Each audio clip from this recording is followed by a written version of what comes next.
கடந்த சில வாரங்களாக நீடிய ஆயுளை குறித்து நாம் தியானித்து வருகிறோம். இன்னைக்கு ஒரு செய்தி, அடுத்த வாரம் ஒரு செய்தியோட இந்த நீடிய ஆயுள் பகுதி முடிய போகிறது. தொடர்ந்து சொல்லக்கூடிய காரியங்களை கேளுங்கள். வார்த்தையை கேட்டும் இதயத்தில் பத்திரப்படுத்தினால் நீதிமொழிகள் 4 சொல்லப்படுவது போல அது உன் முழு உடலுக்கு அது ஆரோக்கியமாய் இருக்கும் என்று கர்த்தர் சொல்லுகிறார். எனவே இந்த வார்த்தை நிச்சயமாகவே ஒரு அற்புதமான பலனை உங்களுக்கு கொண்டு வந்து கொடுக்கும். சொல்லுங்க, நான் பல்லாண்டு வாழ்வேன், நான் நன்றாயும் இருப்பேன், நீடித்தும் இருப்பேன், நான் சுகத்தோடு இருப்பேன், நான் பலத்தோடு இருப்பேன், நான் ஆரோக்கியத்தோடு இருப்பேன், நான் நீடூடி வாழ்வேன், ஒரு குறையும் இல்லாமல் வாழ்வேன், என் ஆண் பிள்ளைகளின் ஆண் பிள்ளைகளை காண்பேன், அவர் என் அப்பத்தின் தண்ணீரையும் ஆசீர்வதித்து வியாதி என்னிலிருந்து விலக்கி மலட்டுத்தனத்தை நீக்கி என் ஆயுசு நாட்களை பூரணப்படுத்துகிறார். நீடித்த நாட்களால் என்னை திருப்திப்படுத்துவார். கோதுமை தானியமானது ஏற்ற காலத்திலே அம்பாரத்திலே சேர்க்கப்படுவது போல நானும் நல்ல முதிர் வயதிலே இறைவனிடம் சேர்வேன். சிங்கக்குட்டிகள் பட்டினி கிடந்தாலும், பிரதம மந்திரியோட பிள்ளைகளுக்கு குறைவு ஏற்பட்டாலும், எனக்கோ என் பிள்ளைகளுக்கோ என் சந்ததிக்கோ ஒரு குறைவும் ஏற்படுவதில்லை. வாதை என் கூடாரத்தை அணுகாது, பொல்லாப்பு எனக்கு நேரிடாது. விபத்து யாருக்கு நேரிட்டாலும் எனக்கு நேரிடாது, என் சந்ததிக்கு நேரிடாது. ஏனெனில் என் பாதம் கூட கல்லில் இராதபடிக்கு என்னுடைய எல்லா வழிகளிலேயும் என்னை தாங்கும்படி அவர் தூதர்களுக்கு கட்டளையிட்டிருக்கிறார். ஆகவே எனக்கு ஒரு ஆபத்தும் வராது. என் எலும்புகளில் ஒன்றாகிலும் முறிக்கப்படுவதில்லை. நான் ஆசீர்வாதமாய் இருப்பேன். சாகும் வரை நடையோடு உடையோடு இருப்பேன். சுகத்தோடு பலத்தோடு இருப்பேன். பொன்னோடு பொருளோடு இருப்பேன். காரோடு பங்களாவோடு இருப்பேன். ஆஸ்தியோடு அந்தஸ்தோடு இருப்பேன். என் சந்ததியோடு இருப்பேன். கர்த்தருக்கு சாட்சியாய் இருப்பேன். வெற்றியுள்ள வாழ்க்கை வாழ்வேன். பாவத்துக்கு என் மீது அதிகாரம் இல்லை. சாபத்துக்கு என் மீது அதிகாரம் இல்லை. வறுமைக்கு என் மீது அதிகாரம் இல்லை. தில்லி சுனித்துக்கு என் மீது அதிகாரம் இல்லை. இந்த வார்த்தைகளை திறந்தோறும் சொல்லுங்க. இந்த வார்த்தை உங்களுக்கு அது ஆசீர்வாதமா இருக்கட்டும். பிரசங்கில 11ஆம் அதிகாரத்துல விதைப்பதை குறித்து 3 வசனங்கள், கிட்டத்தட்ட 4 வசனங்கள் வருகிறது. அதுல 3 வசனம் நான் சொல்றேன். பிரசங்கி 11:1 எடுங்க. அது பிரசங்கம் கிடையாது, சும்மா சொல்றேன். முதல் வசனத்தை நான் வாசிக்கிறேன். உன் ஆகாரத்தை தண்ணீர்கள் மேல் போடு, அநேக நாட்களுக்கு பின்பு அதன் பலனை காண்பாய். ஆகாரம்னு சொன்னே திங்கிற சோறுன்னு நினைச்சிடக்கூடாது. தானியத்தை தான் அப்படி சொல்லியிருக்காரு. தண்ணீர்னா ஆத்தோ குளத்தண்ணியோ கிடையாது. உழுது பண்படுத்தி ஆயத்தமாக்கப்பட்ட அந்த நிலத்துல உன் விதையை நீ போடுவாயானால் அநேக நாட்களுக்கு பின்பு நீ என்ன விதைச்சியோ அதனுடைய பலன் உனக்கு கிடைக்கும் என்று அவர் அங்க சொல்றார். இது யாருக்கு தெரியாதுங்க. இது ஏங்க இங்க எழுதியிருக்கிறாரு அப்படின்னா, நீங்க பார்க்கிற இந்த விதையை குறிச்சோ இந்த நிலத்தை குறிச்சோ தேவன் சொல்லாம ஆவிக்குரிய பிரகாரமாய் நம்முடைய வாயிலிருந்து புறப்படுகிற ஒவ்வொரு வார்த்தையும், நம்முடைய இருதயத்தில் விதைக்கப்படுகிற ஒவ்வொரு வார்த்தையும் அது 100 மடங்கு பலனை உங்களுக்கு திருப்பி கொடுக்கும் என்று கர்த்தர் சொல்லுகிறார். நம்ம சொல்லக்கூடிய ஒரு வார்த்தை கூட வீணாகி போவது கிடையாது. நிச்சயமாகவே ஏற்ற காலத்துல அநேக நாட்களுக்கு பின்பு இருக்குது. அது எப்படி வந்திருக்கணும் அப்படின்னா, ஏற்ற காலத்துல, அதான் சரியான வார்த்தை.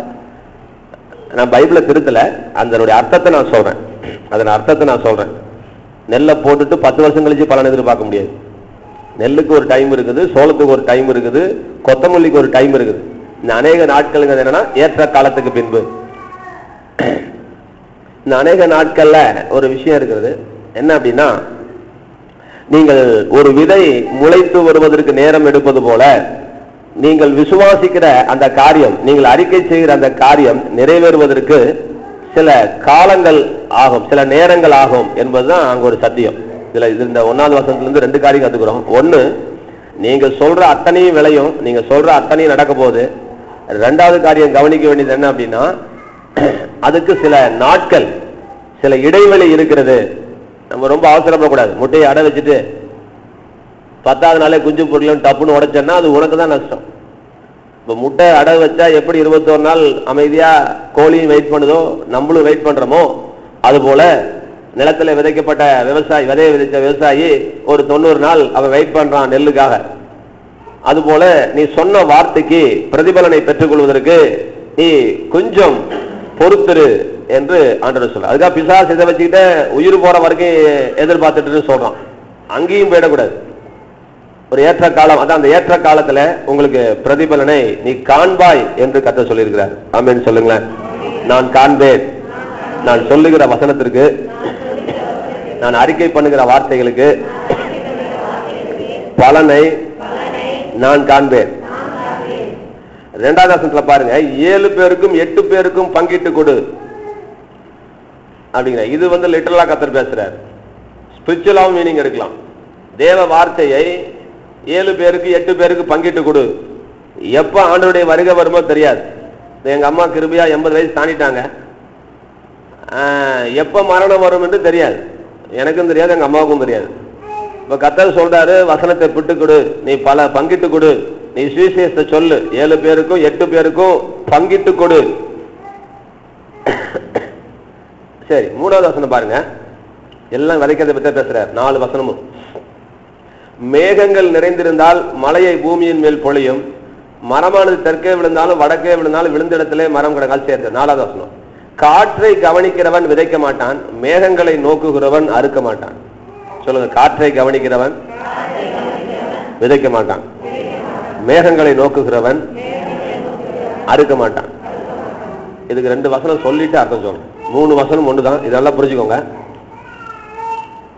காற்றை கவனிக்கிற என்ன செய்ய மாட்டானா அப்படின்னு கர்த்தர் சொல்றாரு. மேகங்களை பார்க்கிற என்ன செய்ய மாட்டான்.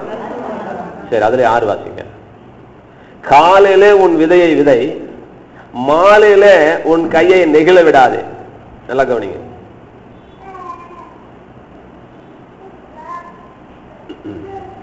பாருங்க, காலையில உன் விதையை விதை, மாலையில உன் கையை நெகிழ விடாது. இன்னும் 1 வசனம் வாசிச்சுட்டு இதுக்கு நான் விளக்கம் கொடுக்குறேன். 1 பேதுரு 5 நினைக்கிறேன். வாங்க, 1 பேதுருக்கு வாங்க. 1 பேதுரு 5ல 9வது வசனம். விசுவாசத்தில் உறுதியாயிருந்து பிசாசுக்கு எதிர்த்து நில்லுங்கள், உலகத்தில் உள்ள உங்கள் சகோதரத்தில் அப்படிப்பட்ட பாடுகள் நிறைவேறி வருது அறிந்திருக்கிறே. சரி, விசுவாசத்திலே உறுதியாயிருந்து பிசாசுக்கு ஏத்து நில்லுங்கள். நல்ல கவனி. விசுவாசத்திலே உறுதியாயிருந்து 3 வருஷம் சொன்னேன். கவனிங்க, 3 இப்ப டக் போடுறேன் பாருங்க. 3 ஒரே மீனிங் தான். காற்றை கவனிக்கிறவன் விதைக்க மாட்டான். நல்லா கவனிங்க. அது என்னங்க காற்றை கவனிக்கிறவன் விதைக்க மாட்டான்? நீங்க நல்லா விளங்கிக்கோங்க. அப்ப காற்றை கவனிக்கிறவன் விதைக்க மாட்டான்னா, சூழ்நிலையை பார்க்கிறவன் விசுவாச வார்த்தையை பேச முடியாது. சூழ்நிலையை பார்க்கிறவன் விசுவாச வார்த்தையை பேச முடியாது. நீங்க நோட்ஸ் எடுக்கிறதே இருங்கம்மா. என்ன கேட்கறதெல்லாம் காத்துல விட்டுருங்க. உங்களுக்கு வசனம் நம்பர் தான் முக்கியம், என்ன பேசுறேங்கிறது முக்கியம் இல்லை. கொஞ்சம் காதல கேளுங்க. மனசுல வாங்கிட்டா வீட்டில் கூட எழுதிக்கலாம். என் செய்தி ரெக்கார்ட் பண்ணிட்டு இருக்கிறேன். நமக்கு அந்த டைம் கிடையாது, நமக்கு பாடம் படிக்கவும் நேரம் இல்லை. காற்றை கவனிக்கிறவன் விதைக்க மாட்டான். விதைத்தல் என்பது, விதை என்பது தேவனுடைய வசனம். அதை விதைக்கக்கூடிய இடம் நம்முடைய இருதயம். இப்ப இந்த வார்த்தையை உன் இதயத்தில் நீ போடுறதுக்கு உன் வாயின் மூலமா தான் அதை போடுறோம். வார்த்தையினால நம்ம விசுவாச அறிக்கை செய்யறோம். அதை பத்தி பேசுறாரு. அப்ப விசுவாச அறிக்கையை நீங்கள் செய்ய முடியாமல் போவதற்கு என்ன பாருங்க, பலன் பெற்றுக்கொள்ளாமல் இருப்பதுக்கு என்ன காரணம்? ஒரு மனிதன் வாழ்க்கையில வெற்றி பெறாது என்ன காரணம் அப்படின்னா, தேவன் நீங்க சொல்றாரு,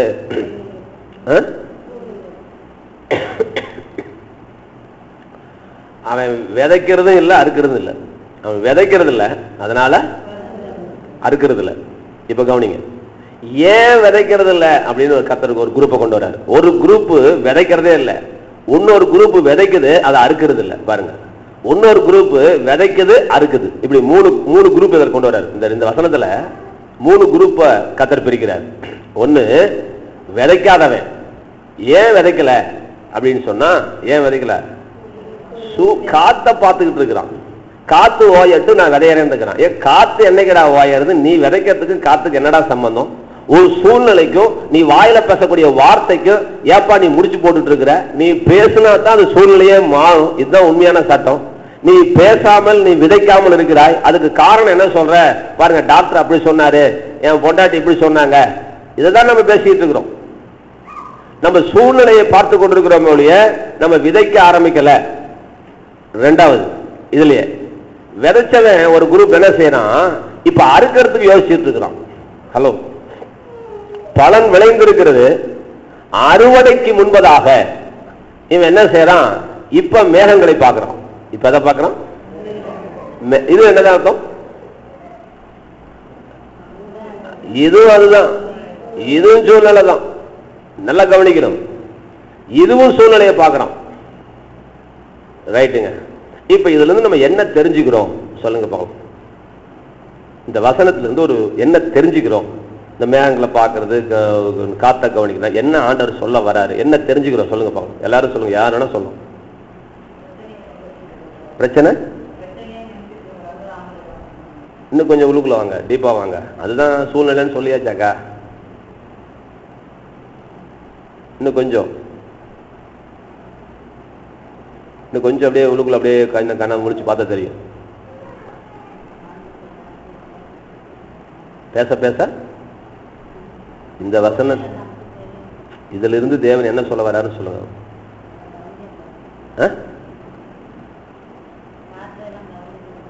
அதுதான் கண்ணுக்கு தெரியுது. அதையே ஏன் சொல்ற? இன்னும் கொஞ்சம் உள்ளுக்குள்ள போய் சொல்லு.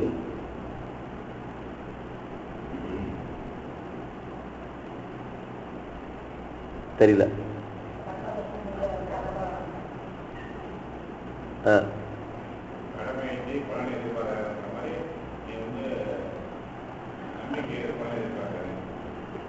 பலன் எல்லாம் கட்டாயம் எதிர்பார்க்கணும்.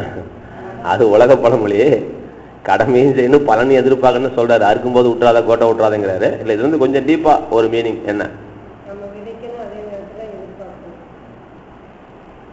அதுவா? அது சொல்றதுக்கு வராரு, அதை சொல்றதுக்கா சொன்னாரு. அதான் பலன் வந்துருச்சு, ஏன் அறுக்கலன்னு தானே காரணம் சொன்னாரு. ஜெயந்திக்கும் தெரியலையா? சரி, உங்களுக்கு ஹெல்ப், உங்களுக்கு ஒரு க்ளூ கொடுக்குறேன். 6வது வசனம், அதான் க்ளூ.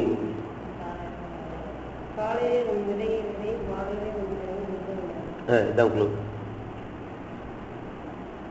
2வது க்ளூ வேணா? இல்ல, அது க்ளூன்னு சொன்னேன், அதுக்கு அர்த்தம் கேட்கல. 2வது க்ளூவும் தரேன்.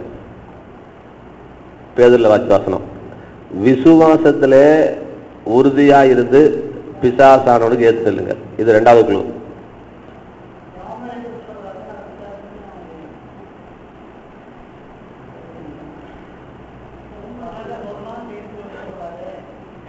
சரி, நான் சொல்றேன், சரியானு பாருங்க. நான் வந்த பாயிண்ட்டுக்கு வந்துட்டீங்களான்னு பாருங்க. 2 பாயிண்ட்டுக்கு வரல, ஒரு பாயிண்ட் கூட வந்தீங்களான்னு தெரியல. வந்தீங்கன்னா சோத்திரம். 2 பாயிண்ட் சொல்றேன். ஒண்ணு என்னன்னா, காலையில உன் விதையை விதை, மாலையில உன் கையை நெகிழ விடாதே. அப்படின்னா சோர்ந்து போகாதேன்னு கர்த்தர் சொல்றேன். நெகிழ விடாதேன்னா சோர்ந்து போயிடாதப்பா. காலையில தான் விதைச்ச, சாயங்காலமே சோர்ந்து போயிட்டா எப்படிப்பா? சோர்ந்துடாத. விசுவாசத்துல உறுதியா இருந்து அவனுக்கு ஏத்துன்னு இல்லைங்க. அதென்ன ஏன் உறுதியா இருக்கு சொல்றாரு? ஏன் அதுல உறுதி? சரி, இதெல்லாம் சேர்த்து அர்த்தம் பண்ண பாருங்க. இப்ப பாருங்க, மேகங்களை நோக்குகிறவன் காற்றை கவனிப்பவன் விதைக்க மாட்டான். காற்றை கவனிக்கிறவன் விதைக்க மாட்டான். மேகங்களை நோக்குகிறவன் அறுக்க மாட்டான். 2 விஷயம் சொல்றேன் பாருங்க. ஒண்ணு என்னன்னா, விதைக்கிறதுக்கு முன்னாடி உன் சூழ்நிலை ஏட்டிக்கு போட்டியா இருக்கும். உன் சூழ்நிலை ஏட்டிக்கு போட்டியா இருக்கும். நடக்காத சூழ்நிலை இருக்கும். காற்று அடிக்கத்தான் செய்யும். ஏன்னா நீ விதைக்க கூடாது. அப்ப நீ சூழ்நிலையை பார்த்துட்டு நீ விதைக்காம போயிடுவ. அப்ப ஆண்டவர் இப்ப ரெடியாவே சொல்றாரு, எனக்கு சூழ்நிலை சாதகமாகட்டும் பேசுறேன்னு சொல்லாத. உனக்கு சூழ்நிலை சாதகமாக தான் நீ பேச வேண்டிய அவசியமே கிடையாது. சூழ்நிலை என்றைக்கு உனக்கு பாதகமா இருக்குதோ அன்றைக்கு தான் அவன் பேச வேண்டிய கட்டத்துக்குள்ளேயே தள்ளப்படுறான். ஆகவே நீ பேசணும்னு நினைக்கும் போது உனக்கு சூழ்நிலை எப்படிதான் இருக்கும்? ரைட். ரெண்டாவது பாயிண்ட் என்னன்னா, அறுவடைக்கு முன்னாடியே சூழ்நிலை பாதகமா இருக்குமா? ஹலோ, எப்படி புரியுதுங்களா? கத்தர் பாரு அப்படி எப்படி சுக்கல்ல குத்தி அப்படி உள்ள விட்டு வெளியே எடுக்கிறார். அறுவடைக்கு முன்னாடியும் சூழ்நிலை எப்படிதான் இருக்கும் போது என்ன மணிவனன், புரியுதுங்களா?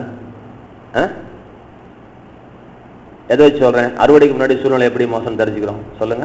அறுவடைனா நீங்க பலன் பெறக்கூடிய நேரம் வந்துருச்சு. நீங்க விசுவாசம் அறிக்கை பண்ணீங்க, அது பலன் கிட்டி நெருங்க போகுது. இப்போ ஒரு டகார் நடக்குது, ஒரு சூழ்நிலை மாறுது, இடக்கு மடக்கு வருது இல்லையா? இது எதை வச்சு சொல்றேன்? கவனிக்கல? இங்க இருக்கிறீங்களா அங்க இருக்கிறீங்க? அப்புறம் ஏன் கவனிக்கல? மணிவண்ணன் கவனிங்க. மணிவண்ணன்,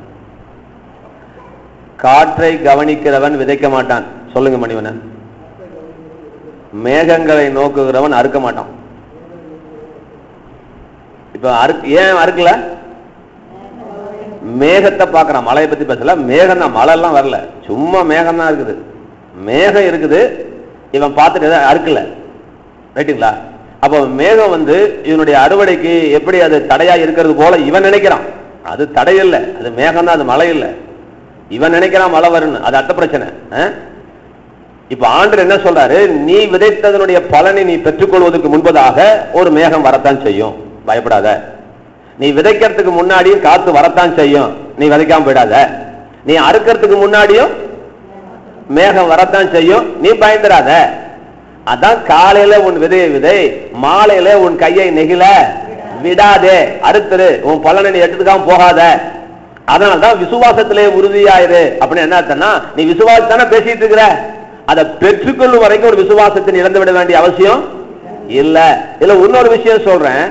எனக்கு கர்த்தர் கத்து கொடுத்தது என்னன்னா, நல்லா கவனிங்க எல்லாரும் சொல்லுங்க. கர்த்தர் என்னையும் என் வீட்டையும் என் வீட்டாரையும் எனக்குண்டான எல்லாவற்றையும் சுற்றி வேலி எடுத்து எல்லா பக்கங்களிலும் என்னை பாதுகாக்கிறார். இப்ப கவனிங்க, கர்த்தர் இந்த வசனத்தை நம்ம அறிக்கை பண்ணிட்டு இருக்கிறோம். இந்த வசனத்தை நம்ம டேவிட்டோட வண்டி காணா போச்சு, 30,000 ரூபாய் வண்டி காணா போச்சு. இந்த வசனத்தை என்னைக்கு சொன்னனோ, அவன் என்னைக்கு வாயை தந்து சொல்ல ஆரம்பிச்சானோ என்ன ஆயிடுச்சு? சரி, அவன் வண்டி காணா போச்சு, அவனுக்கு விசுவாசம் நினைச்சா என்னது 50 ரூபா பேனா காணா போச்சு, 50 ரூபா பேனா காணா போச்சு. இப்ப கவனிங்க, உங்களுக்கு புரியறதுக்காக சொல்லி தரேன். என்ன விஷயம் அப்படின்னா, எப்படிங்க மணிவண்ணன் ஐடியா சொல்லுங்க. எப்படி? அப்ப நம்ம அறிக்கை பண்ணது தப்பா? அப்ப அறிக்கை மணிவண்ணன் சொல்லு. அப்ப அறிக்கை தேவையில்லையா? இது எப்படி காணா போச்சு? எனக்கு செருப்பு முத கொண்டு கர்த்தர் காப்பாத்துவார் நான் பிரசங்கம் பண்ணனே, எப்படி காணா போச்சு? காணா தெரியல. விசுவாசம் இல்லாம சொல்லிட்டேங்கிறீங்களா? சொல்லுங்க, தப்பு இல்ல, சொல்லுங்க. சரி சரி சரி சரி கவனிங்க, நான் சொல்றேன். பாபாவுக்கு ஐடியா தெரியுதா? இதுல ஏதாவது ஐடியா இருக்கா?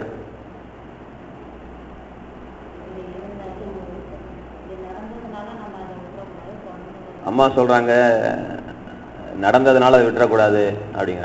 சரி, நான் ஒன்று சொல்றேன் கேளுங்க. ரைட்டு. இல்லை, இந்த நான் பேசிட்டு இருக்கிற வசனத்துக்கு நான் அதை தான் சொல்ல வரேன். அதுக்கு தான் இவ்வளவு நேரம் பேசினேன். இது முகவரை தான், செய்தியே இல்லை. இதுக்கு ஏழை ஆயிடுச்சு. சரி, நான் சொல்றேன் கேளுங்க. காலையில விதைச்சு சாயங்காலம் பிரதிபலன் எதிர்பார்க்க கூடாது. It will take some time. அதுக்கு சில நேரம் இருக்குது, அதுக்கு நேரம் இருக்குது. நல்லா கவனிக்கணும். இந்த நேரத்துக்குள்ளதான் பிசாசு என்ன செய்யறான்?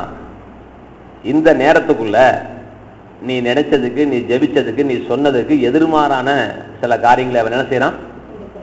செய்யறான். நல்லா வச்சுக்கொள்ளுங்க. இது பிசாசே இல்ல, நான் சொல்றேன், கர்த்தரே செய்வார். ஏன்னா அதே பேதுரு தன்னுடைய 1ஆம் அதிகாரத்தை சொல்றார், வாசிக்க வேண்டாம்.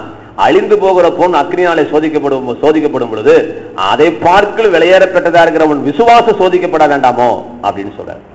நீ எதை விசுவாசிக்கிறியோ அதுக்கு என்ன இருக்குது? ஓ, நிச்சயமா நிச்சயமா நிச்சயமா. நீ எதை விசுவாசிக்கிறேன்னு சொல்றியோ, என் செருப்பு கூட காணா போன்னு சொன்னல, இந்த நான் செருப்பு தூக்குறேன், நீ இப்ப என்ன சொல்ற? அதான் விஷயம் நடக்கும். ஹலோ, நிச்சயமா சொல்றேன், உங்க செருப்பு இல்ல, உங்க ஆட்டு புழுக்கை கூட பிசாசு தூக்க முடியாது, இன்னைக்கு நான் சொல்றேன். ஆனா அதுக்கு என்ன வைக்கிறார் ஆண்டவர்? ஒரு சின்ன பரீட்சை, என்ன விசுவாசி செருப்பு கூட காணா போனே அவன் அப்படின்னு சொல்லிட்டு ஒரு சின்ன பரீட்சை. அது விளையறதுக்கு டைம் இருக்கு. நீ விதைச்ச விதை விளையும், ரைட்டுங்களா? பிசாசு என்ன செய்யறான்? நேற்று விதைச்ச தென்னங்காய்க்கு தென்னங்கனுக்கு இன்னைக்கு பாத்தியா மரம் வரல, பாத்தியா தேங்காய் இல்ல பாத்தியாங்கிறான். ஆடா ஆமாடா, ஆண்டவர் என்ன சொல்லியிருக்காரு? உன் ஆகாரத்தை தண்ணீர் மேல் போடு, அடுத்த செகண்ட்லயே பலனை காண்பாயினாரா? அங்க டைம் இருக்குது, அதுக்குன்னு சாகர வரைக்கும் டைம் கொண்டு போகாதீங்க. ஒரு டைம் இருக்குது, பயப்படாங்க. நீங்க விசுவாசத்துல இல்லைன்னு அர்த்தம் இல்லைங்க மணிவண்ணன். நீங்க விதைச்சிருக்கிறீங்க, அது முளைச்சு வருது, முளைக்குது, காய் எதிர்பார்க்காதீங்க. காய் வரத்துக்கு டைம் இருக்குது, காய் வரும். உங்க இளைய பிசாசு சிங்கல, பயப்படாதீங்க. உங்க விசுவாசம் தூக்க முடியாதவனால ஒரு பரீட்சை, ஒரு சின்ன பரீட்சை, அவ்வளவுதான். ஒரு குட்டியோண்டு பரீட்சை வரும், வைக்கலாம் வைக்கூடாதா? அதுல நீ திரும்பவும் அதே வார்த்தையை இயேசுவின் நாமத்தினால என் செருப்பை கூட நீ தூக்க முடியாதுடா. இப்பவும் சேலஞ்ச் பண்றேன், என் பொருளை நீ தொட முடியாது, என் பொருளை கர்த்தர் பாதுகாக்கிறார். இதுல நம்ம உறுதியா இருக்கணும். இந்த வார்த்தையில, இந்த விசுவாசத்துல நம்ம எப்படி இருக்கணும்? உறுதியா இருக்கணும். சரி, இதான் முகவுரை. இன்னொரு முக்கியமான விசுவாச அறிக்கை தேவன் வாரம் பண்ண சொன்னாரு. நான் இன்னும் பண்ணாம இருக்கிறேன். போன வாரம் தான் அதை எடுத்தேன், இந்த வாரம் எடுத்துறேன்.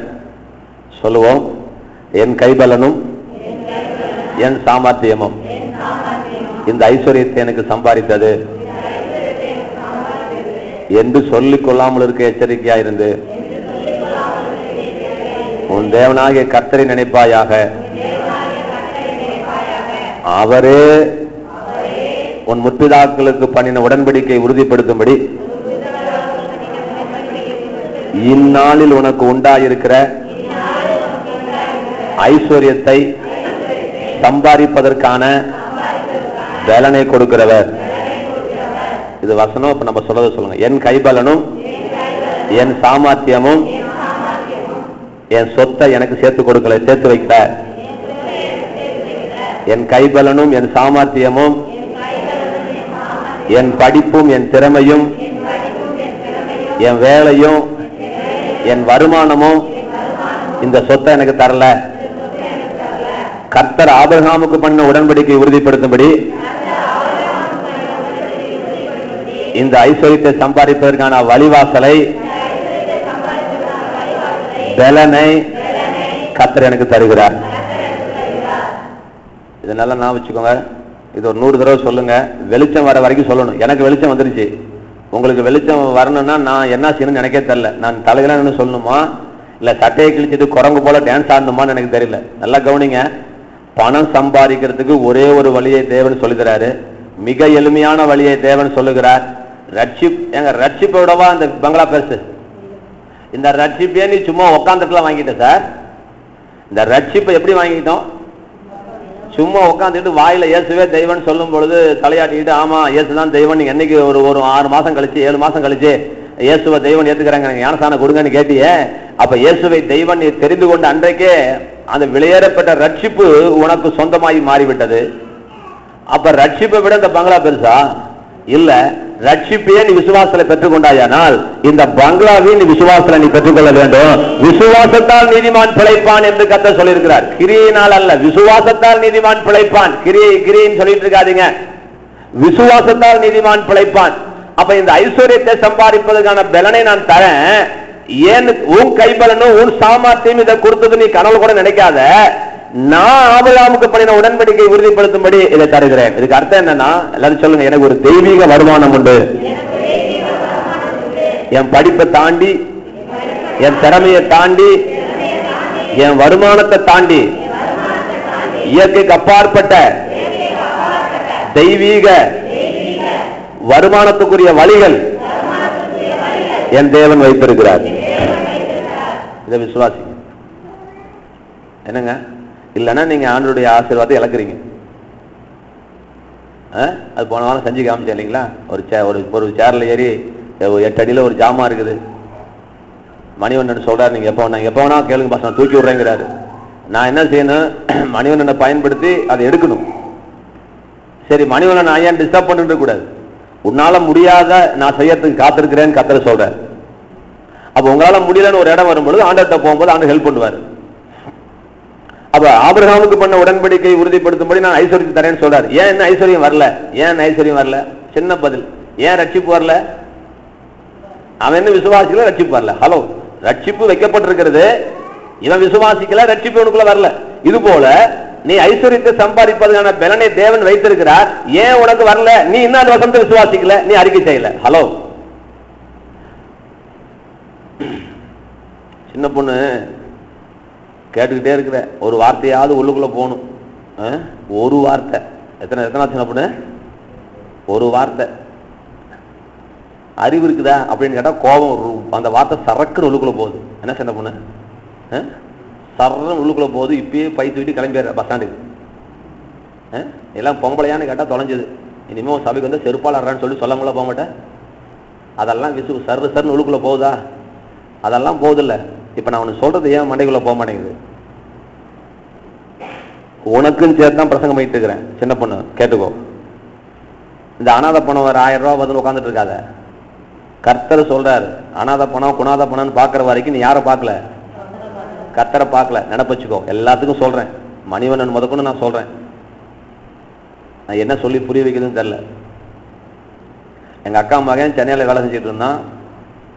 6000 சம்பளத்துல போய் சென்னை விட்டு போகும்போது கிட்டத்தட்ட 25,000 30,000 சம்பாதிச்சான். அதுக்கப்புறம் துபாய்க்கு போகும்போது 1 லட்சம் தாண்டிச்சு. இப்போ ஒரு கேள்வி, இவன் சென்னையில இருந்திருந்தா,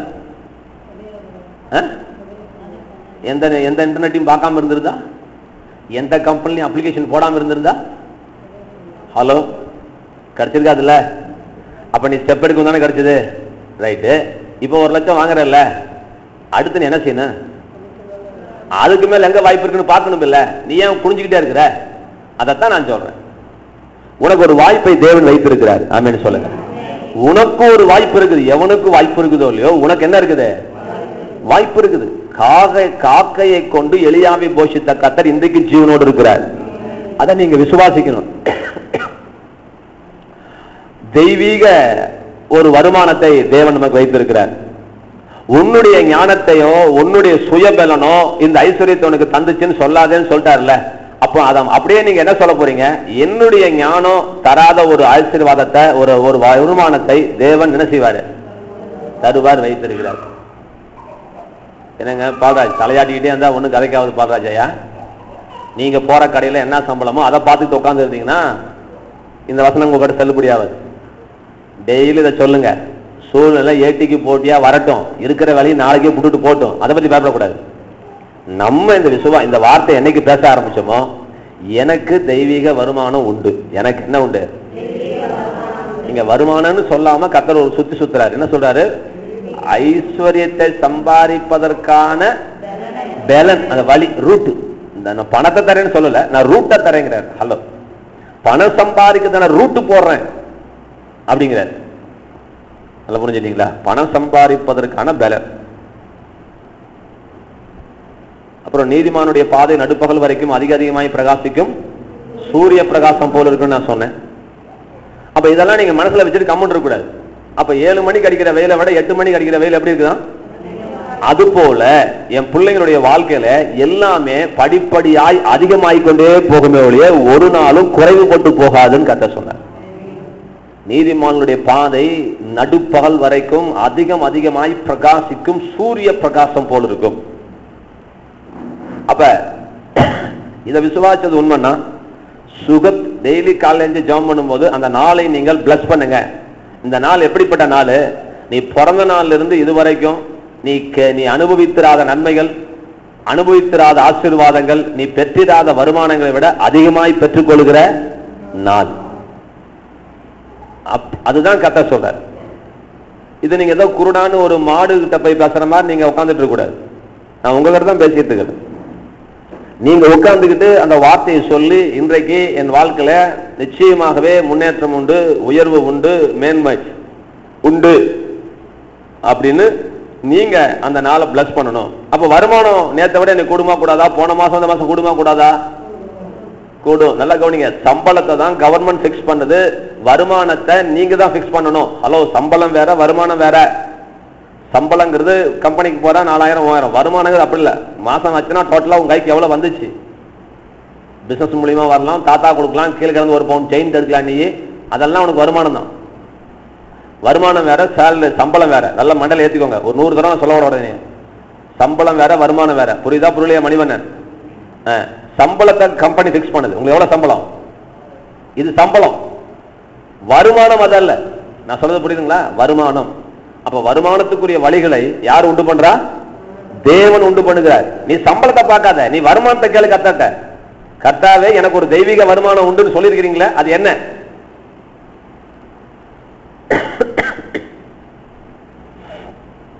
எதிர்பாருங்கள்.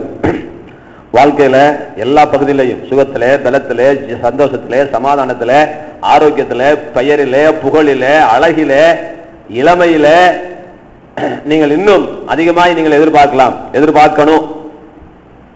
ரைட்டுங்க. இதெல்லாம் பழைய கதை.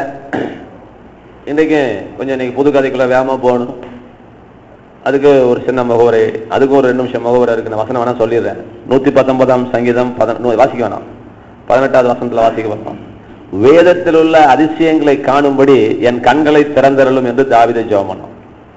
அதற்கு சொல்லுங்க, வேதத்தில் உள்ள அதிசயங்களை காணும்படி, வேதத்தில் உள்ள அதிசயங்களை காணும்படி என் கண்களை திறந்தருளும். பார்த்துக்கோங்க, ஒரு தாவீது அரசனுடைய ஒரு ஜெபம் பாருங்களேன். நம்ம எதுக்கோ ஜெபம் பண்றோம், அவன் ஒரு காரியத்துக்காக ஜெபம் பண்றான். கர்த்தாவே, வசனத்துல உள்ள வெளிப்பாடு எனக்கு தேவை என்று கேட்கிறான்.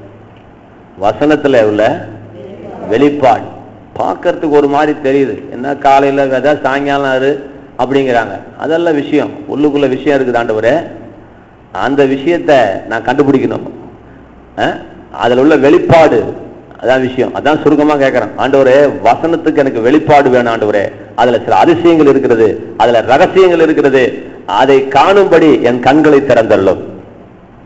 அதை காணும்படி சத்தியத்தையும் அறிவீர்கள், சத்தியம் உங்களை. அப்ப ஒவ்வொரு வசனத்திலையும் தேவன் அற்புதமான வெளிப்பாடுகளை, அற்புதமான ரகசியங்களை கர்த்தர் வைத்திருக்கிறார். அந்த ரகசியத்தை நீங்கள் பெற்றுக்கொள்ளும் பொழுதுதான் அது உங்களுடைய அந்த வெளிப்பாடு தான் உங்களுக்கு வாழ்க்கையாக மாறப்போகிறது. அந்த வெளிப்பாட்டின் அடிப்படையில் தான் திருச்சபை கட்டப்படுகிறது. அதனால இந்த கல்லின் மேல் என் சபையை கட்டுவானா, அந்த கல் இல்ல. பேதுருட்ட இயேசு கேட்டார், என்ன எல்லாரும் இடம் சொல்றாங்கப்பா, நீ எங்க என்ன சொல்றீங்க? ஆண்டவரே, நீர் ஜீவனுள்ள தேவனுடைய குமாரனாகிய கிறிஸ்துன்னு சொன்னோன்னே, இது உனக்கு மாம்சமும் ரத்தம் வெளிப்படுத்தல, பரலோகத்துக்கு பிதா உனக்கு வெளிப்படுத்துகிறார். நீ பேதுருவா இருக்கிறாய், இந்த கல்லின் மேல் என் சபையை கட்டுவேன். எந்த கல்லு? இயேசு கிறிஸ்து யாருங்கிற வெளிப்பாடு. அந்த கல்லு மேலதான் நம்முடைய வாழ்க்கை கட்டப்படுகிறது. இயேசு மெய்யான தேவன்கிற அந்த மூளைக்கல்லை வச்சுதான் நம்முடைய வாழ்க்கை, ஆவிக்குரிய வாழ்க்கை கட்டப்படுகிறது. அப்ப அந்த வெளிப்பாடு, சத்தியத்தை அறிகிற வெளிப்பாடு, சத்தியத்தில் உள்ள ரகசியங்களை அறிகிற வெளிப்பாடு நமக்கு தேவை. வசனம் என்ன சொல்கிறது அப்படின்னு. சரி, இன்னைக்கு ஒரு முக்கியமான ஒரு பகுதி இன்னைக்குள்ள முடிச்சா அவனு வேகமா, வேற வழியே கிடையாது. வாசிப்போம். ரோமர்கள் நிருபம் 8ஆம் அதிகாரம் 1-2 வாசிப்போம். மாம்சத்தின்படி நடவாமல் ஆவியின்படியே நடக்கிறவர்களுக்கு ஆக்கினை தீர்ப்பில்லை. கிறிஸ்து இயேசுவினாலே ஜீவனுடைய ஆவியின் பிரமாணம் என்னை பாவம் மரணம் என்பவர்களின் பிரமாணத்தினின்று விடுதலையாக்கிற்று. சரி, கவனிங்க. நான் ஏற்கனவே சொல்லிட்டேன், இந்த செய்தி நல்லா இருக்கும், அடுத்த செய்தி நல்லா இருக்குன்னு சொல்லிட்டேன். ஆனா அதுல ஒரு விஷயம் என்னன்னா, எது கிளைமேக்ஸ் செய்யணும் அது உங்களுக்கு கடலை பொக்கு மாதிரி தெரியும். எது கிளைமேக்ஸ் செய்யணும் அதை நீங்க கீழே போட்டுறாதீங்க. நான் கிளைமேக்ஸ் சீன் வரும்போது சொல்லிடுறேன். எதை வச்சு இந்த செய்தி நல்லா இருக்குன்னு நான் சொன்னேங்கிற கிளைமேக்ஸ் போறேன். இப்ப இருந்து காய் நகர்த்திட்டே போவேன். 7:45 7:50 அந்த இடத்துக்கு போய் நிற்பேன். சீக்கிரமா போயிடுவேன் அந்த இடத்துக்கு. அந்த கிளைமேக்ஸ் சீனை மாத்திரம் நீங்க விளங்கிக்கிட்டா போதும். இந்த செய்தி நல்லா இருக்குன்னு சொன்னதுக்கு என்ன ரகசியம்?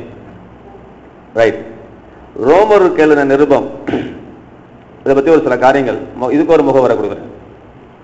புதிய ஏற்பாடு எங்கே ஆரம்பிக்கிறது அப்படின்னு கேட்டா, கலா எங்க ஆரம்பிக்குது புதிய ஏற்பாடு?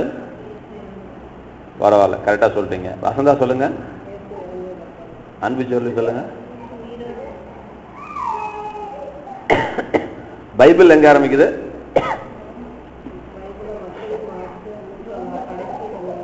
பரவாயில்ல, கேட்டுக்கோங்க தம்பி தாமஸ். புதிய ஏற்பாடு மத்தேயுல ஆரம்பிக்கல, ரைட்டுங்களா? புதிய ஏற்பாடுங்கிறது என்னன்னா, இயேசு கிறிஸ்து மரித்து அடக்கம் பண்ணப்பட்டு அந்த என்னைக்கு அவர் பலியானாரோ அடக்கம் பண்ணப்பட்டு உயிர் திறந்த பிறகுதான் அந்த புதிய ஏற்பாடு ஆரம்பிக்கிறது. புரியுதுங்களா? இப்ப மத்தேயு, மார்க், லூக்கா, யோவான்ல புதிய ஏற்பாடு முழுமையா வரல. ஏன்னா கடைசி 2 சாப்டர்ல அவர் செத்தது, பொழைச்சது, உயிர் திறந்தது கடைசி 2 சாப்டர் தான் போட்டிருக்கிறாங்க. இப்ப என்னாச்சு, அவருடைய டாக்குமெண்ட்ஸ், அவருடைய உயில் இருக்கு பாத்தீங்களா, அந்த உயில் எப்ப செல்லுபடி ஆகுனா ஒருத்தன் செத்தப்பரு தான் அந்த உயில் அமலுக்கு வருது. இப்ப ஆண்டவர் நமக்கு என்னென்ன சொத்து வச்சிருக்கிறார் அவர் பூமியில் இருக்கும் போது கூட அவரால் சொல்ல முடியாதபடிக்கு அவர் கட்டுக்குள்ள இருக்கிறாரு. சொன்னாலும் புரியாது, ஏன்னா அவர் செத்தப்பரு தான் அந்த சட்டம் செயல்பட போகுது. ஒருத்தர் செத்த ஏங்க, நான் உசுரோடு போய் என் சொத்து என் மகனுக்கு போகுமா?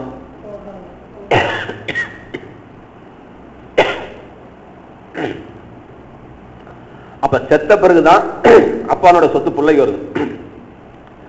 இப்ப செத்த பிறகு அப்பனுடைய சொத்து எங்கெல்லாம் இருக்குது, எதெல்லாம் அப்பன் சொத்து அப்படிங்கிறது ஆண்டவர் இருக்கும் போது அதை சொன்னாரா அப்படின்னா அது குறைவு. அப்ப ஆண்டவர் செத்த பிறகு புதிய உடன்படிக்கையின் கீழே புதிய ஏற்பாட்டு சபைக்கு என்னென்ன ஆசீர்வாதங்கள் இருக்கிறது அப்படின்னு பார்க்க போனா, நல்லா கவனிச்சுக்கோங்க, அது எங்க வருது அப்படின்னா ரோமருக்கு எழுதின நிருபத்திலிருந்து ஆரம்பிக்கிறது. அப்போஸ்தலர் நடபடிகள் என்பது it is a history of apostles. அந்த அப்போஸ்தலருடைய செயல்களை குறித்து ஒரு புதிய ஏற்பாடு சபை எப்படி வளர்ந்துச்சுன்னு ஒரு சரித்திரம், அது ஹிஸ்டாரிக்கல் புக். அது இந்த ரோமர் அப்படிங்கிற அங்கிருந்து வரும்போது என்ன நடக்குது அப்படின்னா, இயேசு கிறிஸ்துவினுடைய மரணத்திற்கு பின்பு தேவன் வைத்து போன என்னென்ன ஆசீர்வாதங்கள் இருக்கிறது என்பதை விளக்கக்கூடிய ஒரு காரியங்கள் தான் ரோமர்ல இருந்து அந்த வெளிப்பட்ட விஷயத்துக்கு முன்னாடி வரைக்கும். அப்ப நிருபங்கள் மிக மிக முக்கியமானவை. ஏன்னா அதுதான் புதிய ஏற்பாடு, அதுலதான் தேவன் நமக்கு என்ன வச்சிருக்கிறாரு, அவர் சாவுக்கு பிறகு நமக்கு என்னென்ன ஆசீர்வாதங்கள் இருக்கிறது, அந்த சாவு நம்மளை என்னவாய் மாற்றி இருக்கிறது, அந்த சாவுல எவ்வளவு வெற்றி இருக்கிறது, பழைய ஏற்பாட்டுக்கு புதிய ஏற்பாட்டுக்கு என்ன வித்தியாசம், இது எல்லாமே எங்கிருந்து ஆரம்பிக்குது அப்படின்னா ரோம் அந்த நிருபங்களில் இருந்து ஆரம்பிக்கிறது. நிருபங்கள் சரிங்க. இப்ப இந்த ரோமருக்கு பவுல் எழுதி கொண்டிருக்கும் போது யூதர்களை மனதில் வைத்து அவர் எழுதி கொண்டிருக்கிறார். 6ஆம் அதிகாரத்துல அது வாசிக்க வேண்டாம், கர்த்தர் சொல்றாரு ஞானஸ்நானம் எடுக்கும்போது என்ன நடக்குது அப்படின்னு சொல்லிட்டு, அது ஒரு அற்புதமான ஒரு செய்தி. ஞானஸ்நானம் நடக்கும்போது என்ன நடக்குது, கிறிஸ்துவோடு கூட நீங்கள் அடக்கம் பண்ணப்படுகிறீர்கள், அவர் உயிர் தெழுந்தது போல நீங்களும் அவரோடு கூட உயிர் தெழுகிறீர்கள், அவர் செத்தது போல நீயும் செத்திருக்கிறாய். பாவம் மறிக்கல, பாவத்துக்கு நாம் மறித்திருக்கிறோம். பாவம் இன்னைக்கு உசுரோடு தான் இருக்குது சார். ஆனா ஆண்டவர் சொல்றாரு பாவத்துக்கு நீ மறித்து விட்டாய், மறித்தவன் பாவத்துக்கு நீங்கி விடுதலையாக்கப்பட்டிருக்கிறானே, பாவத்துக்கு நீங்கி விடுதலையாக்கப்பட்டிருக்கிறானே. அப்ப கிறிஸ்தவன் பாவத்திலிருந்து நீங்கி அவன் என்ன செய்யப்பட்டிருக்கிறான், விடுதலையாக்கப்பட போவதில்லை, விடுதலையாக்கப்பட்டு விட்டான். மரித்தவன் நம்ம தான் செத்தாச்சா, இதுவும் பாஸ்ட் டென்ஸ் தான். கிரேக்க பாஷையில வாசிக்கும் போது மரித்தவன் செத்து போன, இதுவும் பாஸ்ட் டென்ஸ். மரித்தவன் பாவத்துக்கு நீங்கி விடுதலையாக்கப்பட்டிருக்கிறானே. நீங்கள் நியாயப்பிரமாணத்துக்கு கீழ்ப்பற்றாமல் கிருபைக்கு கீழ்ப்பட்டிருக்கிறபடியால் பாவம் உங்களை மேற்கொள்ள மாட்டாது. இப்ப பாவம் தொடாத நேரம் மேற்கொள்ளாத நேரம், அதுக்காக தொடுன்னு அர்த்தம் கிடையாது, அதை நீங்க வச்சுக்கோங்க. அப்படின்னா தொட்டு பார்க்கவா பாஸ்டர், நீ இடம் கொடுத்தா தொடுனா தொடாது. பாவம் உங்களை ஆளாதிருப்பதாக, let not sin reign your body. பாவம் உன் சரீரத்தை ஆள அனுமதிக்காதே என்று கர்த்தர் சொல்ல, அனுமதிக்காதே, ஆள அனுமதிக்காதே அப்படிங்கிறார். அப்ப அதை பத்தி நான் அப்புறம் பேசுறேன். இதெல்லாம் பாவத்திலிருந்து நாம் முற்றிலும் விடுதலையாக்கப்பட்டிருக்கிறோம் அறிவு கிறிஸ்தவனுக்கு என்னைக்கு வருதோ அன்னைக்குதான் அவன் ஜெயிக்க முடியும். ஆமென் சொல்லுங்களேன். சார் பழைய ஏற்பாடு புதிய ஏற்பாட்டுக்கு நல்ல காரியம் தெரிஞ்சு வச்சுக்கோங்க. பழைய ஏற்பாட்டுல தன்னுடைய கிரியையினால பரிசுத்தமா இருக்க பார்த்தாங்க. நீதிமான்னா பரிசுத்தவான். 10 கற்பனை கொடுத்தாருங்க. இந்த 10 கற்பனையின் படி ஒருத்தம் கூட வாழலன்னு புதிய ஏற்பாட்டில் ரிசல்ட் போறாரு. சரிமா தாமஸ் உங்களுக்கு? ஒருத்தம் கூட நீதிமான் கிடையாது. அப்ப என்ன அர்த்தம்னா உன் கிரியினால நீதிமான் ஆக முடியாது, விசுவாசத்தினால தான் நீதிமான் பிழைப்பான். அப்ப இன்னைக்கு நீங்க ரட்சிக்கப்பட்டு அபிஷேகம் பண்ணப்பட்ட பிறகு நீங்க திரும்பி எங்க போறீங்கன்னா கிரியைக்குள்ள போறீங்க. திரும்பி நான் பரிசுத்தமா இருக்கிறேன், என்ன இது எனக்கு ரொம்ப பெக்கூலியரா இருக்குது, எனக்கு சிரிப்பா இருக்குது. எனக்கு உங்களை பரிசுத்தம் வேண்டாம் நான் சொல்லல. திரும்பவும் ஏதோ உங்களுடைய முயற்சினால நீங்க அது உங்களுடைய முயற்சினால நீங்க பரிசுத்தம் ஆக முடியாதுன்னு தாங்க 2000 வருஷமா நியாயப்பிரமாணத்துல கத்து கொடுத்தாரு. திரும்பவும் ஞானஸ்தானம் எடுத்துட்டு திரும்பவும் ஒரு பரிசுத்தத்துல ஒரு கோடு போட்டு வச்சுக்கிட்டு நான் பரிசுத்தமா இருந்தாதான் பரலோகத்துக்கு போக முடியும். இதெல்லாம் நீ ஒரு கண்டிஷன் போட்டுட்டு இருக்கிற. அப்ப பரிசுத்தமா இருங்கன்னு சொல்லிட்டு ரொம்ப பரிசுத்தத்துக்கு எம்பசைஸ் பண்றாங்க. அதெல்லாம் நான் வேணான்னு சொல்லல. என்னமோ இவங்க என்னமோ ரொம்ப பரிசுத்தமா, இவங்க என்னமோ தேவனே இல்லாம பரிசுத்தம். கர்த்தர் இல்லாம நீங்க பரிசுத்தமா இருக்கவே முடியாது. நான் வச்சுக்கோங்க. உங்களை நீதிமானாக்குனது இயேசுவோட ரத்தம். ஆமென்னு சொல்லுங்க. நீதிமானா பரிசுத்தவான். இந்த இடத்துல உன்னை பரிசுத்தவானா இறைவன் காண்கிறார். அப்ப எந்த ஆட்டுக்குட்டி ரத்தமும் செய்யாத வேலையை இயேசு கிறிஸ்துவோட ரத்தம் செஞ்சிருக்குது. இதை நீங்க முதல் விசுவாசிங்க. ஆட்டுக்குட்டியோட ரத்தம் பாவம் மன்னிக்கப்படுச்சு. அடுத்த நாள் தப்பு செஞ்சான், அடுத்த நாள் குற்ற உணர்வு, அதுக்கப்புறம் பலி, அதுக்கப்புறம் அந்த பலியை ஏற்றுக்கொண்டாரு, அப்புறம் தான் சமாதானம், அதுக்கப்புறம் மறுபடியும் பாவம், சமாதானமின்மை, பலி, சமாதானம், இப்படிதான் போயிட்டு இருந்துச்சு. இப்ப இயேசுனுடைய தியாக பலி என்ன செஞ்சிருக்கிறது? அவன் வருஷத்துக்கு ஒருக்க போய் பலி செலுத்திருந்தான் பிரதான ஆசாரியன். கூட இருக்கிற யூத ஜனங்கள்லாம் டெய்லி போய் தப்பு செய்யும் போதெல்லாம் பலி செலுத்திட்டு இருந்தான். புதிய ஏற்பாடுல அந்த பலி நிறுத்தப்பட்டு விட்டது. என்ன விஷயம்? அப்ப ஆட்டுக்குட்டி ரத்தத்தை செய்யாத வேலைய ஆண்டவருடைய ரத்தம் ஏதோ ஒரு வேலை செய்திருக்கிறது. அந்த இதை என்னைக்கு ஒருத்தன் சிலுவையை பார்க்கறானோ அன்னைக்குதான் அந்த சிலுவையுடைய ரகசியத்தை பார்க்கறானோ அன்னைக்குதான் அவன் ஜெயிப்பான். சிலுவையில கர்த்தர் ஏதோ சோப்பலாங்கிய போல நினைச்சிட்டு இருக்கிறோம். அதான் தப்பு. ஒரு ப்ரூஸ்லியோட பையனா இருந்தானா அப்ப ப்ரூஸ்லியோட அருமனுக்கு தெரியும், நான் யாருக்கு பிறந்தேன், அவங்க அப்பனோட போறேன் அப்படின்னு போது அவனுக்கு எவ்வளவு கெத்தா இருக்கு. ப்ரூஸ்லியோட மகன் ஒரு வார்த்தைக்கு சொல்றேன், ப்ரூஸ்லி பக்கத்துல போகும்போது அவன் எப்பேற்பட்ட சண்டை வந்தாலும் எங்க அப்பையும் அடிச்சு தூள் கலப்பிடுவான். அப்ப நான் உங்களுக்கு சொல்றேன், ப்ரூஸ்லியை விட விஸ்வநாதன் ஆனந்த விட பல லட்சம் மடங்கு அறிவும் திறமையும் வாய்ந்தவர் தேவனாகிய கர்த்தர். தோல்விங்கிற வார்த்தையே ஆண்டவரிடத்துல கிடையாது. அற்புதமாய் மனுக்குலம் அற்புதமான ஜெயம் எடுக்கும்படியாய் ஒரு மாபெரும் திட்டத்தை தீட்டி அந்த திட்டத்திலே தன்னுடைய ஜீவனை பலியாக வைத்து இன்றைக்கு மனுக்குலத்துக்கு 100% வெற்றியை கொடுத்து விட்டு இன்றைக்கு அமர்ந்திருக்கிறார் நம்முடைய தேவன். ஏதோ கல்வாரி சிலுவையில சும்மா ஏதோ ஒன்று நடந்து நினைச்சிட்டு இருக்காதீங்க. அந்த கல்வாரி சிலுவையில என்ன நடந்துச்சுன்னு தெரிஞ்சா அவன் தலைகளாக மாறிடுவான், வாழ்க்கை தலைகளாக மாறிவிடும். சும்மா இயேசுதான் தெய்வம் சொன்ன ஒரு நொடி பொழுதுல என்ன நடக்குது சார்? பாதாளம் உன்னை கட்டி வைத்திருந்தது. பாதாளத்திலே அத்தனை பிசாசுகளும் தன்னுடைய முழு வல்லமையோடு நீ பாதாளத்திலிருந்து வெளியே போகக்கூடாதுன்னு சொல்லி உன்னை கட்டி வைத்திருந்தது. நீ ஆவிலே மரித்தவனா இருந்தாய். இப்ப கர்த்தர் பார்த்தார், என்னைக்கு இயேசுவே தேவன் சொன்ன உடனே பாதாளத்தின் கட்டுகள் உடைக்கப்பட்டு தெரிக்கப்பட்டு நீ அந்த நொடிப்பொருளே வெளியே வந்து விழுந்தாய். தாயின் கருவிலிருந்து ஒரு குழந்தை வெளியே வருவது போல நீ வெளியே வந்த. அந்த பாதாளமே கிடுகிடுங்குச்சு. நீ சொன்ன ஒரு வார்த்தை, என்ன வார்த்தை? அதெல்லாம் நீங்க யோசிங்க. அப்ப அந்த ரட்சிப்புக்கு எவ்வளவு பெரிய வேலை இருக்குது பாருங்க. அந்த வார்த்தை எவ்வளவு பெரிய வேலை செய்திருக்கிறது. அப்ப தேவனுடைய சிலுவை மரணம் எவ்வளவு வேலை செஞ்சிருக்கிறது. அவர் மாபெரும் வெற்றி எடுத்த தேவன். இப்ப உட்காந்துட்டு மறுபடியும் நான் தோத்துக்கிட்டு இருக்கிறேன், என்னை பாவம் ஆண்டுகிட்டு இருக்குது, என்னை இச்சை இழுத்துக்கிட்டு இருக்குது, இதெல்லாம் பேசிட்டு இருக்குது நேரம் கிடையாது. இதெல்லாம் தேவையில்லாத பேச்சுக்கள். நாம் விடுதலையாக்கப்பட்டிருக்கிறோம். ஆமென் சொல்லுங்க. இருளின் அதிகாரத்திலிருந்து நம்மை விடுதலையாக்கி, அசனம் இருக்கா இல்லையா, அன்பின் குமாரனுடைய ராஜ்யத்துக்கு உட்படுத்தின தேவன். எல்லாம் பாஸ்ட் டென்ஸ். அப்ப இருளின் அதிகாரத்திலிருந்து நம்ம இணைஞ்சிருக்க கர்த்தர் விடுதலையாக்கிட்டார். பாவத்துக்கும் நமக்கும் என்ன சம்பந்தம் சார் அப்படின்னா, பாவத்தை பொறுத்தளவு நான் செத்து போய்விட்டேன். என்னாச்சுங்க? செத்தது மாத்திரமல்ல, அடக்கம் பண்ணியாச்சு. அடக்கம் பண்ணது மாத்திரமல்ல, உயிர் தெழுந்தாச்சு. எங்க உயிர் தெழுந்தோம்? யாரோட உயிர் தெழுந்தோம்? இயேசுவோட உயிர் தெழுந்தோம். இப்ப எங்க இருக்கிறோம்? இயேசுவோட உன்னதத்தில் அமர்ந்திருக்கிறோம். ஹலோ, நம்ம இங்கதான் இருக்கிறோம். நம்முடைய உள்ளான மனுஷன் நம்முடைய ஆவிக்குரிய வாழ்க்கை என்ன நடந்து கொண்டிருக்குது? ஆவிக்குரிய வட்டாரத்திலே நம்முடைய வாழ்க்கை நாம் எங்கே இருக்கிறோம்? ஆவிக்குரிய வட்டாரத்திலே பாதாளத்திலிருந்து நாம் மீட்கப்பட்டு நரகத்திலே நாம் பிள்ளையாய் கடந்தோம். நரகத்திலே பிசாசு பாதாளத்திலே நம்மளை கட்டி வச்சிருந்தோம். இயேசுவே தேவன் சொன்னோன்னே நாம் அதுல இருந்து விடுவிக்கப்பட்டோம். பாவத்துக்கு மரித்தோம். ஞானஸ்தானத்திலே அவரோடு கூட அடக்கம் பண்ணப்பட்டோம். தண்ணிலிருந்து எந்திரிக்கும் போது அவர் உயிர் தெழுந்தது போல நாமும் உயிர் தெழுத போகிறோம். இயேசுவை இனி மரணம் ஆண்டு கொள்ள போவதில்லை, நம்மையும் மரணம் ஆண்டு கொள்ள போவதில்லை. நாம் என்றைக்கு சதா காலம் ஜீவிக்க போகிறோம். இதெல்லாம் வெளிப்பாடாய் கத்த சொல்லி கொண்டு போயிட்டே இருக்க. இப்ப நம்ம அவரோடு கூட உன்னதங்களிலே அமர்ந்திருக்கிறோம். உள்ளான மனுஷன் அங்க இருக்கிறோம். நமக்கு ஒரு மாபெரும் வெற்றியை கர்த்தர் வாங்கி தந்திருக்கிறார். சரிங்க, இப்ப 1வது வசனம் சொல்றதுக்கு நேரம் இல்ல, இருந்தாலும் வாசிப்போம். வாசிங்க. ஆனபடியால் கிறிஸ்து இயேசுக்குட்பட்டவர்களாய் இருந்து மாமிசத்தின்படி நடவாமல் ஆவியின்படி நடக்கிறவர்களுக்கு ஆக்கினை தீர்ப்பில்லை. தமிழ்ல அந்த மொழியாக்கம் கொஞ்சம் மாற்றம்.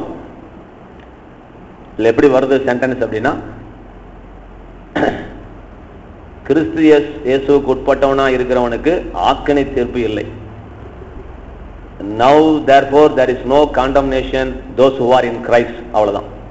அவர்கள் மாம்சத்தின்படி நடக்க மாட்டார்கள், ஆவியின்படி நடப்பார்கள். இப்படி வருது வசனம்.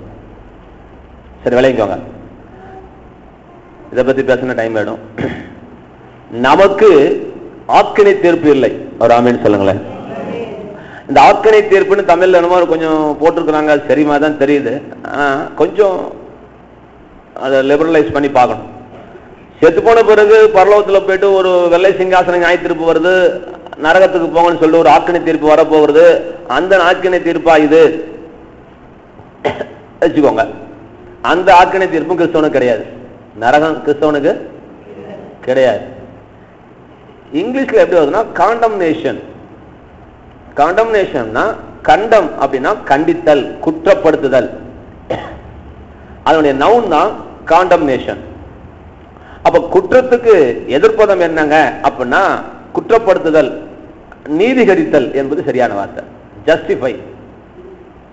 கண்டம்க்கு எதிர்ப்பதம் ஜஸ்டிஃபை, காண்டம்னேஷனுக்கு எதிர்ப்பதம் ஜஸ்டிபிகேஷன். இப்ப கர்த்தர் நம்மளை என்னவா மாற்றி இருக்கிறார்னா நீதிமானாய் மாற்றி இருக்கிறார். சரி, கவனிங்க. இப்ப நியாய பிரமாணத்தையும் புதிய ஏற்பாட்டு பிரமாணத்தையும் ஒப்பிட்டுட்டே வரார். நல்லா கவனிச்சவாங்க. அதான் என்னுடைய மனசுல வச்சுதான் பவுல் பேசுறார். நியாய பிரமாணம் என்ன செஞ்சது? நியாய பிரமாணம் பாவத்துக்கு உயிர் கொடுத்தது, பாவத்தை சொல்லி கொடுத்துச்சு. நீங்க விளங்கிக்கோங்க. பாவத்திலிருந்து விடுதலை கொடுக்கல. ஹலோ, நியாய பிரமாணம் பாவத்திலிருந்து பாவியா தான் ஆகிச்சு. இவன் ஒழுங்கா தான் இருந்தான். விபச்சாரம் பண்ணாதேன்னு சொன்ன உடனே ஆஹா தப்பு பண்ணிட்டான்டா. அது வரைக்கும் விபச்சாரம் பண்ணிட்டு இருந்தான். அது வரைக்கும் மனசாட்சி குத்தல, ஏன்னா கர்த்தர் பேசல. விபச்சாரம் பண்ணா தப்புன்னு சொன்ன உடனே இப்ப விபச்சாரம் பண்றான், மனசாட்சி சொல்லுது நீ என்ன பண்ணிட்ட. இப்ப நியாயப்பிரமாணம் வந்ததே இப்ப பாவத்தை காமிச்சு கொடுக்க, இப்ப இவனை பாவி ஆக்கிருச்சு. நியாயப்பிரமாணம் ஒருவனு நீதிமான் ஆக்கலப்பா, என்ன ஆக்கிச்சு? இது மனசுல வச்சுக்கோங்க. நான் பாவி நான் பாவி நான் பாவின் தான் கிடந்தான்.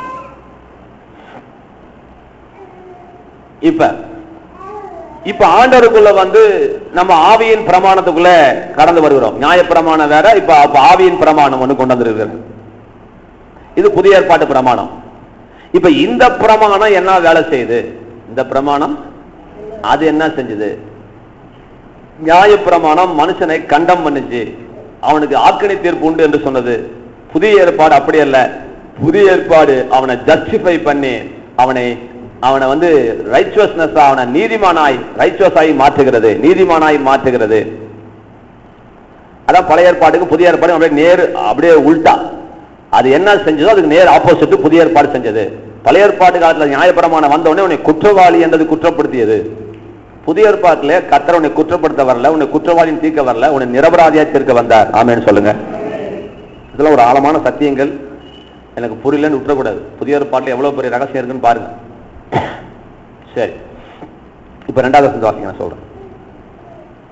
கிறிஸ்து இயேசுவினாலே ஜீவனுடைய ஆவியின் பிரமாணம் என்னை பாவம் மரணம் என்பவைகளின் பிரமாணத்தினின்று விடுதலையாக்கிற்று.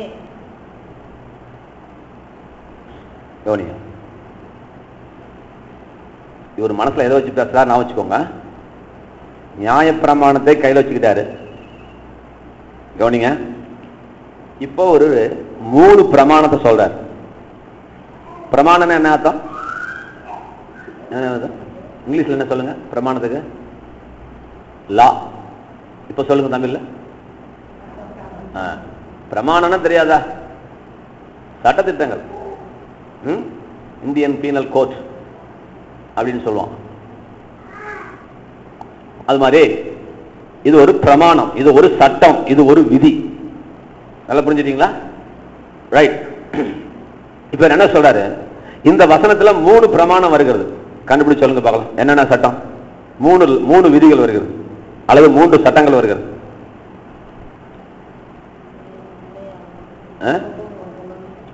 நல்லா கவனிங்க. ஒண்ணு பாவ பிரமாணம், சொல்லுங்க. இன்னொன்னு மரண பிரமாணம், இன்னொன்னு ஜீவ பிரமாணம். அதாவது ஜீவனுள்ள ஆவியின் பிரமாணம் வருது. ஜீவனுள்ள ஆவியின் பிரமாணம் வருகிறது. அது நான் மாத்தி சொல்றேன், ஒண்ணு தப்பு கிடையாது. ஜீவ பிரமாணம் சொல்றான், தப்பு கிடையாது. ஏன்னா மரண பிரமாணம் ஒரு லா ஆஃப் டெத் வரும்போது லா ஆஃப் லைஃப் வந்தாகணும். இங்க law of sin and death அப்படின்னு ரெண்டு சேர்த்து ஒரு கட்டளை போறாரு. Law of sin and death.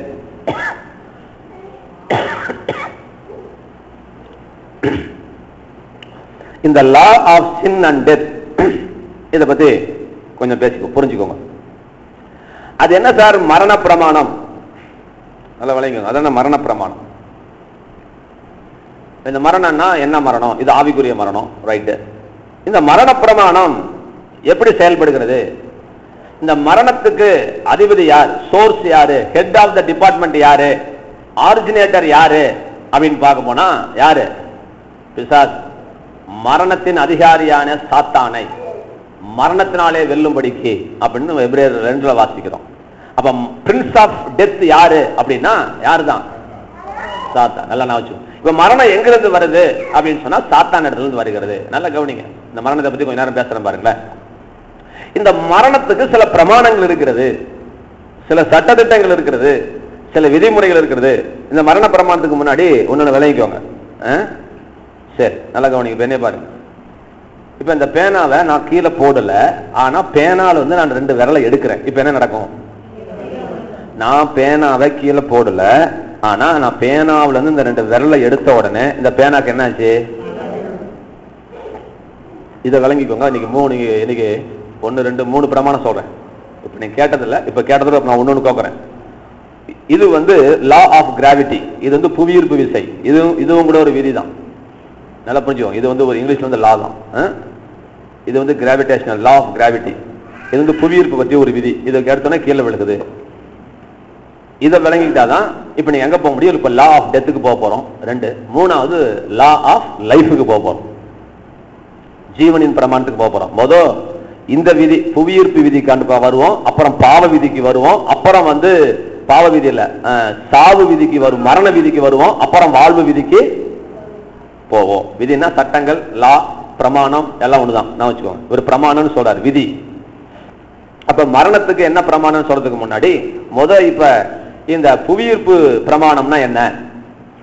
புவியீர்ப்பு பிரமாணம் விளக்க தேவையில்லை, நல்லா தெரியும். புவிக்கு ஒரு ஈர்ப்பு விசை இருக்கிறது. அது எந்த பொருளை தூக்கி போடலாம் தெரியும், என்ன செய்யறது? கீழே இழுத்துரும். இந்த புவியீர்ப்பு பிரமாணம் நல்லா கவனிக்க எப்ப இருந்து செயல்படுகிறது அப்படின்னா, ஒரு மனிதன் தாயின் கருவில பிறந்த அடுத்த நொடியில இருந்து, இன்னும் சொல்ல போனா உருவான நாள்ல இருந்தே அந்த பிரமாணம் அவன் மீது செயல்படுகிறது. நல்லா கவனிங்க. அப்புறம் நோட் செலுத்திக்கோங்க. நீங்க கவனிங்க. முதல்ல முக்கியமான பாயிண்ட் இது, அசால்ட்டா விட்டுறாங்க. ஒரு குழந்தை பிறந்த உடனே அந்த குழந்தை இப்படி அந்தச்ச நிக்குமா? அந்தத்துல நிக்காது, கீழே தான் விழுது. அப்ப அந்த குழந்தை மேல என்ன ஆக்ட் ஆகுது? அந்த புவியீர்ப்பு பிரமாணம் செயல்படுகிறது. இதை மனசுல வச்சுக்கோங்க ஒரு ஓரமா. இப்ப பாவ பிரமாணம் எப்ப வேலை செய்யுது? இப்ப கவனிங்க. பாவ பிரமாணம் எப்ப வேலை செய்யுது அப்படின்னா, எப்படி இந்த குழந்தை வயிற்றுல இருந்து, ஒரு அம்மா வயிற்றுல இருந்து பிறந்த உடனே புவியீர்ப்பு விசை ஏற்கனவே வைக்கப்பட்ட அந்த புவியீர்ப்பு விசை அந்த குழந்தை மீது செயல்படுவது போல, இவன் தாயின் வயிற்றுல பிறந்த அடுத்த நொடியிலேயே பாவ பிரமாணம் வேலை செய்கிறது. நல்லா கவனிச்சுக்கோ சார். இந்த பாவ பிரமாணத்தினுடைய விளைவுகள் என்ன? நல்லா விளங்கிக்கோங்க. இதுதான் முக்கியம். சாபம், வியாதி, வறுமை, கண்ணீர், கவலை, இந்த அகால மரணம் இங்கதான் நீடியாயில உள்ள விடுறேன். இந்த ஒரு பாயிண்ட் தான் நீடியாயில் வருது நமக்குள்ள.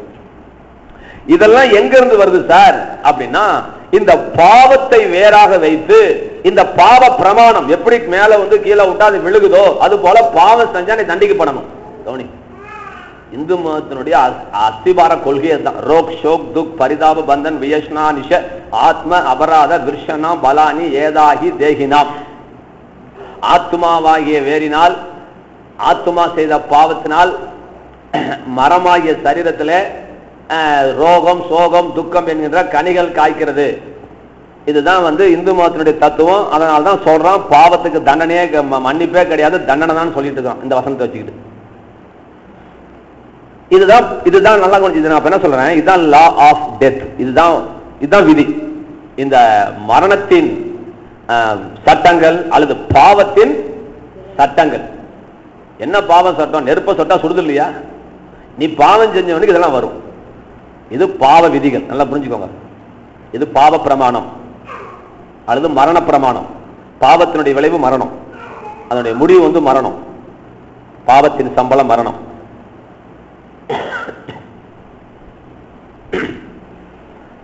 இப்ப பாவத்தை விளங்கிக்கோங்க.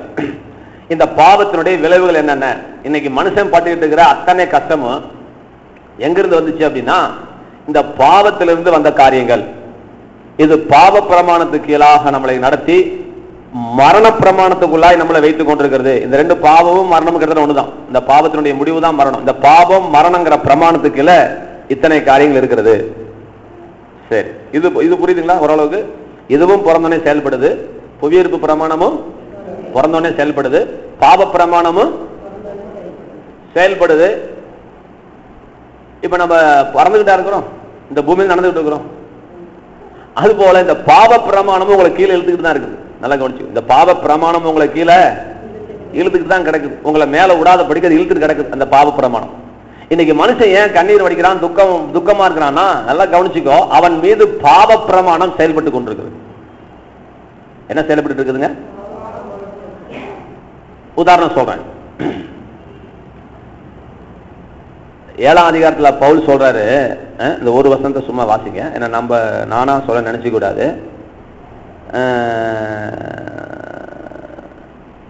15 வாசிக்கிறேன். எப்படி எனில், நான் செய்கிறது எனக்கே சம்மதி இல்லை, நான் விரும்புகிறதை செய்யாமல் நான் வெறுக்கிறதையே செய்கிறேன். நல்லா கவனிச்சுட்டே வாங்க. பவுல் சொல்றாரு, நான் விரும்புகிறதை செய்யாமல் நான் வெறுக்கிறதையே, இப்படி நான் விரும்பாததை செய்கிறவனா இருக்க நியாயப்பிரமாணம் நல்லது என்று ஒத்துக்கொள்கிறேனே. ஆதலால் நான் அல்ல, எனக்குள் வாசமா இருக்கிற பாவமே அப்படி செய்கிறது. பாருங்க 19. ஆதலால் நான் விரும்புகிற நன்மையை செய்யாமல் விரும்பாத தீமையை செய்கிறேன். அந்தபடி நான் விரும்பாததை நான் செய்தால் நான் அல்ல, எனக்குள்ளே வாசமா இருக்கிற பாவமே அப்படி செய்கிறது. ஆகையால் நன்மை செய்ய விரும்புகிற என்னிடத்தில் தீமை உண்டு என்கின்ற ஒரு பிரமாணத்தை காண்கிறேன். நிர்பந்தமான மனுஷன் நான், இந்த மரண சரீரத்திலிருந்து யார் என்னை விடுதலையாக்குவார் அப்படின்னு பேசிட்டு போறாரு. அவர் என்ன சொல்றாருன்னா, நான் சிகரெட் குடிக்கூடாதுன்னு நினைக்கிறேன், நான் சாராயம் குடிக்கூடாதுன்னு நினைக்கிறேன், என் முன்னாடி திட்டக்கூடாதுன்னு நினைக்கிறேன், ஆனா என்னால இப்ப ரெண்டு இருக்குப்பா. நான் ஒண்ணு நினைக்கிறேன், நான் ஒண்ணு செய்யறேனப்பா. நான் ஒண்ணு நினைக்கிறேன், நான் ஒழுங்கா தான் நினைக்கிறேன், நல்லா ஜபிக்கணும்னு நான் நினைக்கிறேன், ஜபிக்க முடியலையே. நல்லா சாதிக்கணும்னு நினைக்கிறேன், சாதிக்க முடியலையே. யாரையும் திட்டக்கூடாதுன்னு நினைக்கிறேன், திட்டுறானே. இது என்ன பார்த்தான்? அதுதான் அவன் சொல்றான், பாவ பிரமாணம் எனக்குள்ளே வாசமாயிருக்கிற பாவம் அப்படி செஞ்சது. நல்லா கவனிங்க, உங்க கண் அப்படி திறக்கப்படணும் இன்னைக்கு சொல்லும் போது. அப்ப ஏன் இப்ப நான் சொல்ல முடியுங்களேன், எப்படி குழந்தை பிறந்தோடனே புவியீர்ப்பு பிரமாணம் செயல்படுதோ, இப்ப என்ன செயல்படுதுன்னு சொன்னேன், அதைத்தான் பவுல் பேசுற. இதுதான் பாவ பிரமாணம். இப்ப ஏன் இன்னைக்கு உலக ஜனங்கள் தப்பு பண்ணிட்டு இருக்கிறாங்கன்னா, நல்லா கவனிங்க, அவனும் சரி நம்மளும் சரி, என்ன காரணம்னா இங்க விளக்கம் வருது. இந்த பாவ பிரமாணம் அவனுக்குள்ள செயல்பட்டு இருக்குது. ஏதோ பூசை நினைச்சிட்டு இருக்காத. நீ நினைச்சதை செய்ய முடியாது, நீ நினைச்சதை செய்ய முடியாது. ஏன்னா நீ பாவத்துக்கு அடிமையாய் விற்கப்பட்டிருக்கிறாய். உன் மீது பாவ பிரமாணம் செயல்பட்டு கொண்டிருக்கிறது. நீ பாவத்துட்டு வெளியே வரணும்னு நினைச்சாலும் முடியாது. சார், நீ வேஸ்டா கலர்ச்சிட்டு இருக்காத, முடியாது. பாவத்துக்கு மன்னிப்பானா கிடைக்கலாம், பாவ மீட்பு கிடைக்காது, பரிசுத்தமா நீ வாழ முடியாது. இது கர்த்தர் சொல்றார், பவுல் சொல்றார். இப்ப என்னதான் சார் வழி? இப்ப 8ஆம் அதிகாரத்துக்குள்ள வரும்போது சொல்றாரு, 2வது வசனம், இயேசு கிறிஸ்துவினாலே ஜீவனுடைய ஆவியின் பிரமாணம் என்னை பாவம் மரணம் என்பவர்களின் பிரமாணத்திலிருந்து விடுதலை ஆக்கிற்று. ஒரு ஆமென் சொல்லுங்களேன், ஒரு ஆமென் சொல்லுங்களேன், இன்னொரு ஆமென் சொல்லுங்களேன், நல்லா உணர்ந்து சொல்லுங்க, ஆமென் சொல்லுங்க. பாவ பிரமாணத்தில் நான் விடுதலையாக்கப்பட்டிருக்கிறேன்.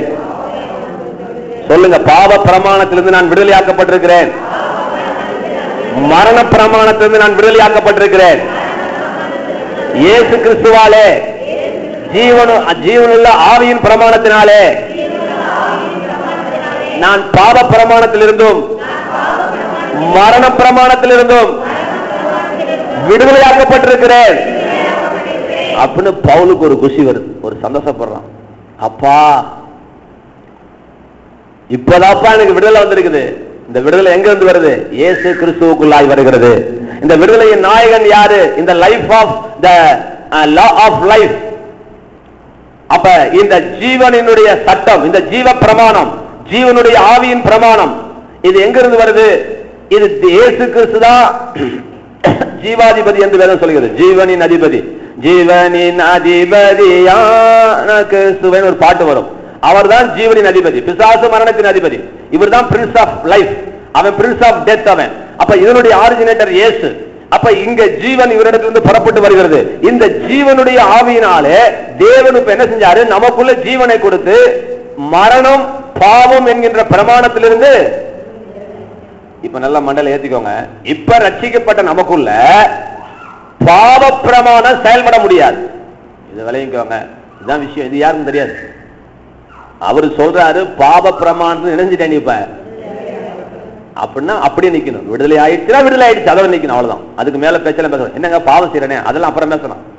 நீ பாவம் செய்யக்கூடாது, நீ பாவம் செய்யறதுனால நீ விடுதலை ஆகலன்னு அர்த்தம் கிடையாது. அதான் விஷயம். அவர் விடுதலை ஆக்கிட்டார். ஜீவனுடைய ஆவியினுடைய பிரமாணம் நம்மை பாவம் மரணம் என்கின்ற பிரமாணத்திலிருந்து நம்மளே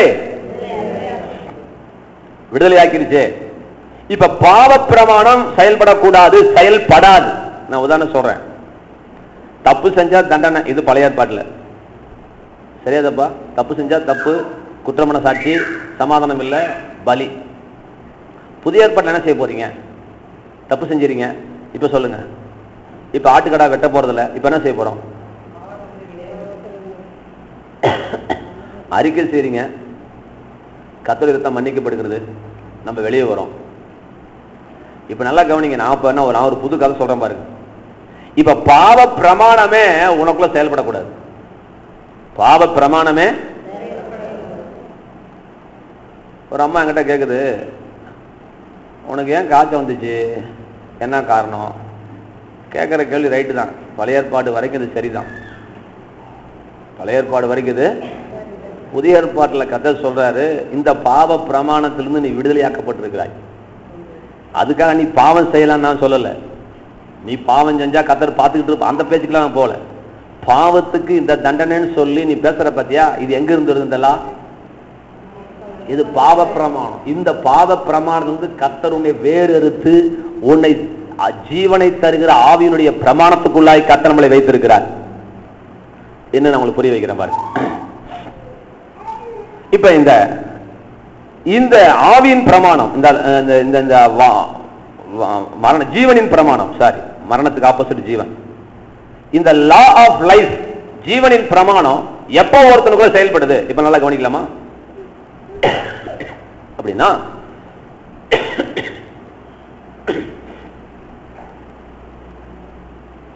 ஒரு மனிதன் மறுபிறப்படைந்த அந்த நொடிப்பொழுதுல இருந்து அவனுக்குள்ள ஜீவனின் பிரமாணம் செயல்படுகிறது. ஒரு ஆமென் சொல்லுங்க. நல்லா கவனிக்கணும். மறுபிறப்பு தேவையா? அதை பத்தி ஏற்கனவே பேசியிருக்கேன், மறுபடியும் பேசுறேன். மறுபிறப்பு தேவையா?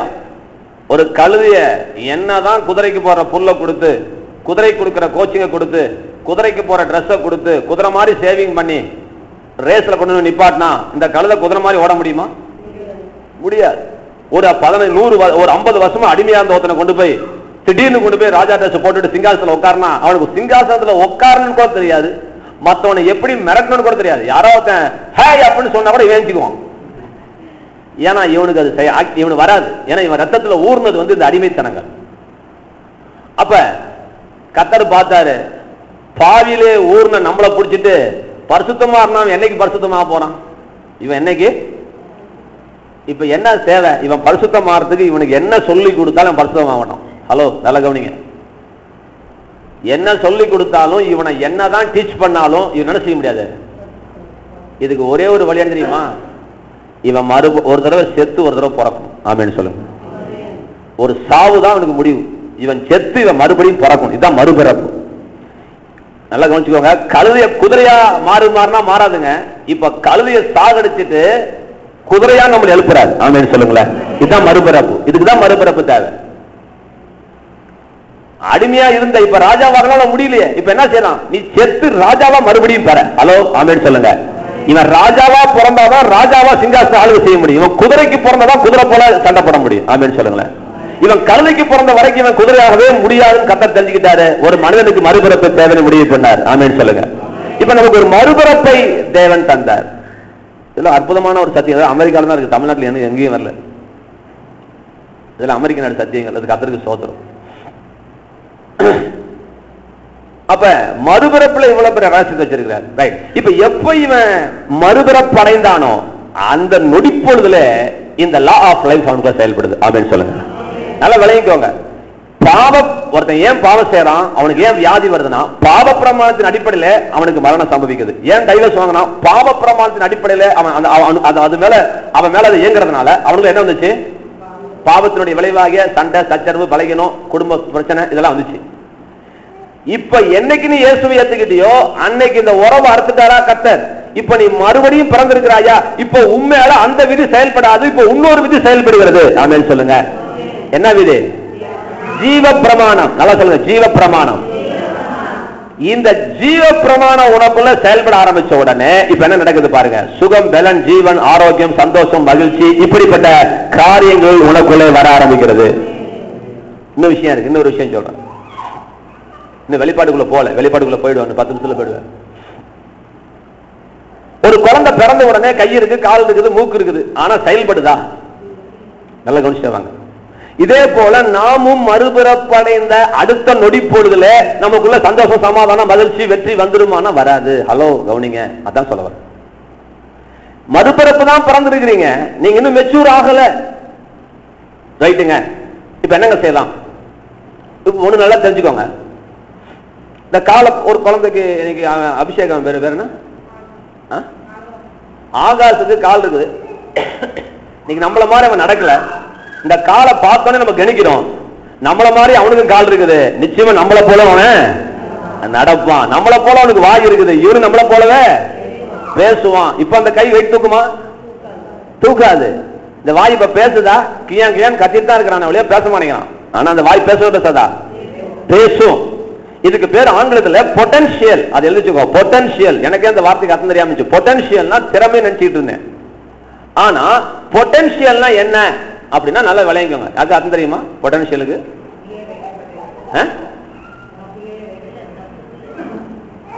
நான் சொன்னது சொல்லுங்களா?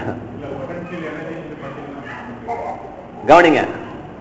பொட்டன்ஷியல்னா உள்ளுக்குள்ளே ஆயத்தமாய் வைக்கப்பட்டிருக்கிற சக்தி. ஏற்கனவே ரிசர்வ். அது அந்த திறமை உள்ளே இருக்கும் திறமை. அப்படி வச்சுக்கோங்களேன். உள்ளிருக்கும் திறமை. உள்ளிருக்கும் திறமை.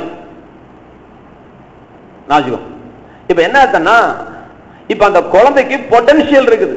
எதுக்கு பொட்டன்ஷியல் இருக்குது? நடக்கிறதுக்கு, நிக்கிறதுக்கு, ஓடுறதுக்கு, பேசுறதுக்கு. அந்த பலன் உள்ளே வைக்கப்பட்டிருக்கிறது. இப்ப இருக்குது. அந்த பொட்டன்ஷியல் அந்த குழந்தை இருக்குது. அது இல்லாம இல்ல. அந்த பொட்டன்ஷியல் இருக்குது அதுகிட்ட.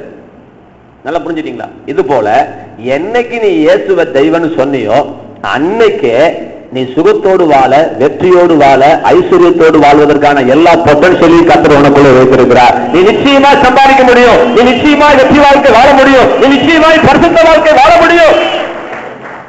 எப்படி இந்த குழந்தை எழுந்திருச்சு புவியீர்ப்பு விசையெல்லாம் தாண்டி இந்த குழந்தை நின்னு நடக்குதோ, அது போல நாட்கள் வருகிறது, உனக்குள்ள இருக்கிற பொட்டன்ஷியல் வேலை செய்ய போகிறது. நீ பாவம், சாபம், வியாதி, வறுமைகளுக்கெல்லாம் மேலாக எழுந்து நின்று நீ ஜெயம் எடுக்க போகிறாய். கைகளை தட்டி நன்றி சொல்லுங்க. அதுல எழுந்து நிற்க போகிறோம். சிங்க நட போட்டு சிகரத்தில் ஏறு, சிகரத்தை அடைந்தால் வானத்துக்கு ஏறு சொன்னது போல பாவத்தின் மீது, பாவத்தின் மீது, வறுமையின் மீது, இல்லாமையின் மீது ஒரு வெற்றி நடை போட நமக்குள்ளே தேவனுடைய பொட்டன்ஷியல் வைக்கப்பட்டிருக்கிறது. அதுதான் புதிய பிறப்பினுடைய ஒரு ஆழ்ந்த அனுபவம். நான் சொல்லுங்க, நான் நடப்பேன் பாவத்தின் மீது, சாபத்தின் மீது, வறுமையின் மீது நான் வெற்றி நடை போடுவேன். சிங்க நடை போட்டு சிகரத்தில் ஏறுவேன். சிகரத்தை அடைந்தால் வானத்துக்கு ஏறுவேன். சார், அந்த பொட்டன்ஷியலை கர்த்தர் வச்சிருக்காரு சார். என்ன எங்க எங்க எங்க எல்லாம் உனக்குள்ள கர்த்தர் வைத்திருக்கிறார். என்னைக்கு நீ இயேசுவை தெய்வம் என்று சொன்னாயோ அந்த நொடி பொழுதே நீ ஜனிப்பிக்கப்பட்டு விட்டாய். உன் மீது பாவ பிரமாணம் அறுபட்டு போய்விட்டது. இப்ப ஜீவ பிரமாணம் உனக்குள்ளே செயல்படுகிறது. பாவ பிரமாணம் இத்தனையும் கொண்டு வந்தது போல இப்ப ஜீவ பிரமாணம் உனக்குள்ளே வெற்றியை கொண்டு வர, சமாதானத்தை கொண்டு வர ஆவியானவர் உனக்குள்ளே கிரியை செய்து கொண்டிருக்கிறார். அவர் ஜீவனை தருகிற ஆவியானவர். ஒரு சின்ன பிட் இருக்குது, அதான் கிளைமேக்ஸ். நான் சொன்ன மாதிரி கிளைமேக்ஸனுக்கு இப்ப வந்திருக்கிறேன். இந்த டைத்துக்குள்ள கரெக்டா வந்திருக்கிறேன். இப்ப கவனிங்க. இப்ப பவர் ஆஃப் டெத் இருக்கு பாத்தீங்களா, அதாவது மரணத்தின் வல்லமை. இப்ப நான் சொல்றேன், மரணத்தின் வல்லமை விட ஜீவனின் வல்லமை அதிகமா கம்மியா இருக்குமா? அதிகமா இருக்குன்னா முதல் ஜெயிச்சது, அதை நான் வச்சுக்கோங்க. ரைட்டுங்க. இருளின் வல்லமையை விட வெளிச்சத்தின் வல்லமை. இப்ப கவனிக்கணும்.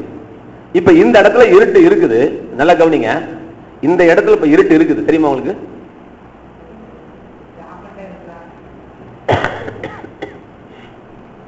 இருட்டு தான் இப்ப இயற்கை. இப்ப வெளிச்சத்தை அனுப்பிச்சு இந்த லைட்டை போட்டு இந்த இருட்டை வெளியே தள்ளி இருக்க மொழிய இங்க இருட்டு இருக்குது. இங்க இருட்டு, நீ இருட்டை வான்னு கூப்பிட வேணா, நீ லைட் ஆஃப் பண்ணிட்டா ஆட்டோமேட்டிக்கா என்ன வந்துருதுங்க, இருட்டு வந்துருது. நல்லா புரிஞ்சுட்டே வாங்க.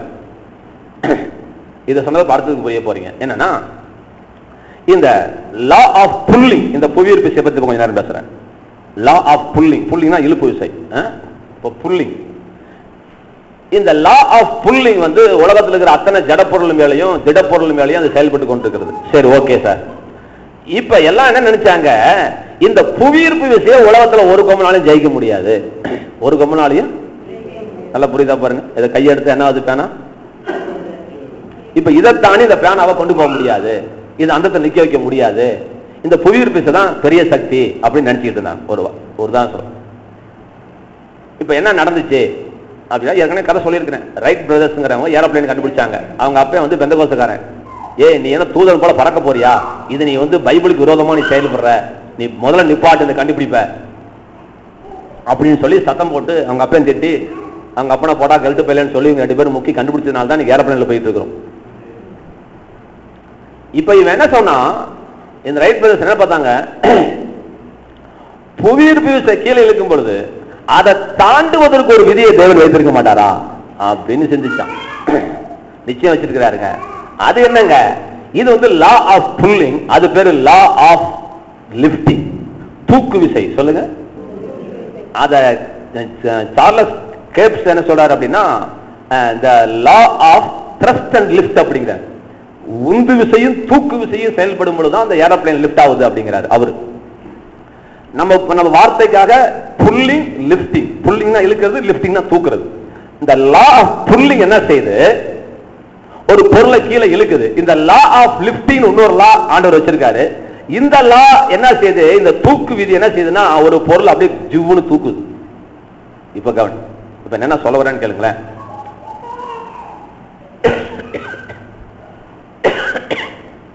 இதுதான் கிளைமேக்ஸ் சொன்னேன், கீழே போட்டுறாங்க. இவ்வளவு நேரம் நான் சொன்னது கூட வெளிப்பாடு இல்ல, இப்ப சொல்றதான் வெளிப்பாடு. இப்ப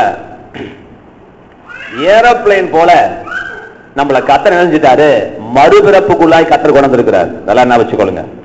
என்னைக்கு ஏரோப்ளேன் இன்ஜினை ஸ்டார்ட் பண்ணிட்டு கிருன்னு ஆரம்பிச்சானோ, அது என்னைக்கு ரன்வேல ஓட ஆரம்பிச்சதோ அன்னைக்கு நல்லா நான் வச்சுக்கொள்ளுங்க, இந்த லா ஆஃப் புல்லிங்க ஜெயிச்சுட்டு இந்த லா ஆஃப் லிப்டிங்க பயன்படுத்தி இந்த ஏரோப்ளேன் ஆகாயத்துல பறப்பதற்கு இது ஆயத்தமாகி உண்டாக்கப்பட்டது போல உனக்குள்ளே இந்த விதி, இந்த ஜீவனின் பிரமாணம் என்ன செய்கிறது அப்படின்னா, இந்த மரணம் பாவம் என்கின்ற பிரமாணத்திலிருந்து உன்னை விடுதலையாக்கி உன்னை பறக்க வைக்க போகிறது, உன்னை பறக்க வைக்க போகிறது. இப்ப என்ன விஷயம் அப்படின்னா, ஏரோப்ளேன் தானா பறக்காது, ஏரோப்ளேன் இன்ஜின் ஓடிட்டே இருந்தா தானா பறக்காது. நம்ம என்ன செஞ்சுட்டு இருக்கிறோம் அப்படின்னா, அந்த கிரவுண்ட்லயே நம்ம கார் மாதிரி ஓடிட்டு இருக்கிறோம். எதை வச்சுக்கிட்டு?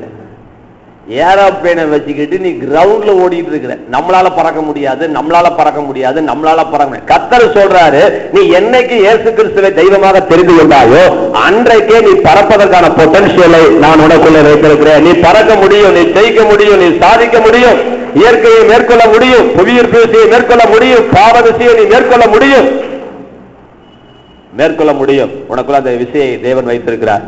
அந்த பொட்டன்ஷியலை கர்த்தர் நமக்குள்ளே வைத்திருக்கிறார். நம்ம மேலேறி எழும்ப முடியும்.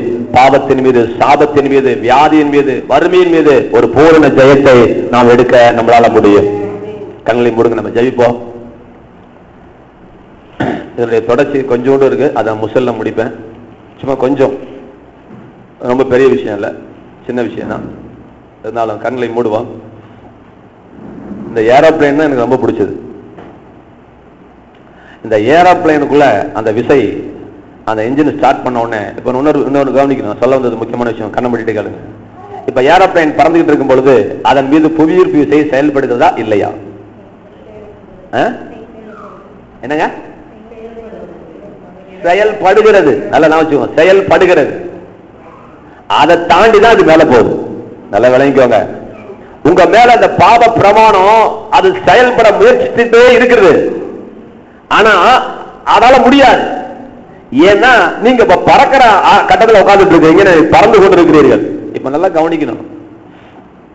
எப்ப அந்த புவியீர்ப்பு விசை அந்த ஜெயிக்குது அப்படின்னு சொன்னா, என்னைக்கு பறந்துகிட்டு இருக்கிற ஏரோப்ளேன் டொக்குன்னு ஒரு இன்ஜின் ஆஃப் பண்ணிட்டா போதும், என்ன நடக்கும்?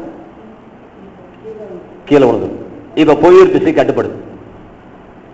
இதை பத்தி தான் இதனுடைய தொடர்ச்சி தான் அர்த்தம். இப்ப நம்ம ஏன் கீழே விழுந்து கிடக்கிறோம் அப்படின்னா, ஏரோப்ளேன்ல போனவங்களுக்கு தெரியும், ஜன்னல் ஏரோப்ளேனுக்குள்ள வெளியே இருந்து ஒரு சொட்டு காத்து ஏரோப்ளேனுக்குள்ள வரக்கூடாது.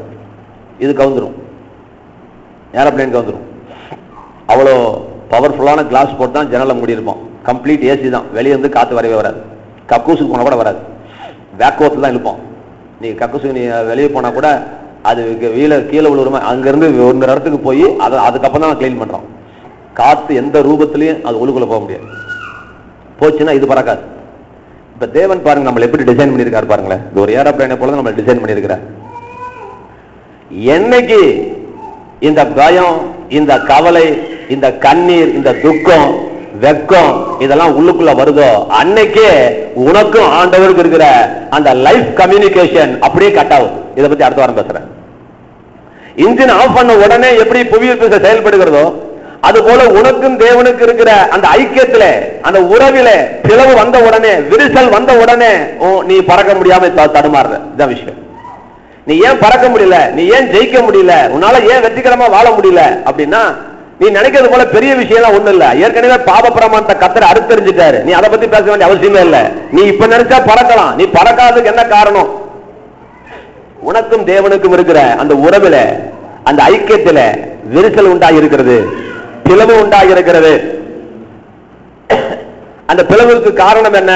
ஒன்னு பாவம், அது செயல்படவே கூடாது, அது பாவம். இரண்டாவது என்ன செயல்படுகிறது? பயம், கவலை. இதெல்லாம் என்ன செய்யுது? உன்னை கர்த்தரோடு ஐக்கியப்பட விடாமல் அது அப்படியே அந்த பிளவை அது உண்டு பண்ணி விடுகிறது.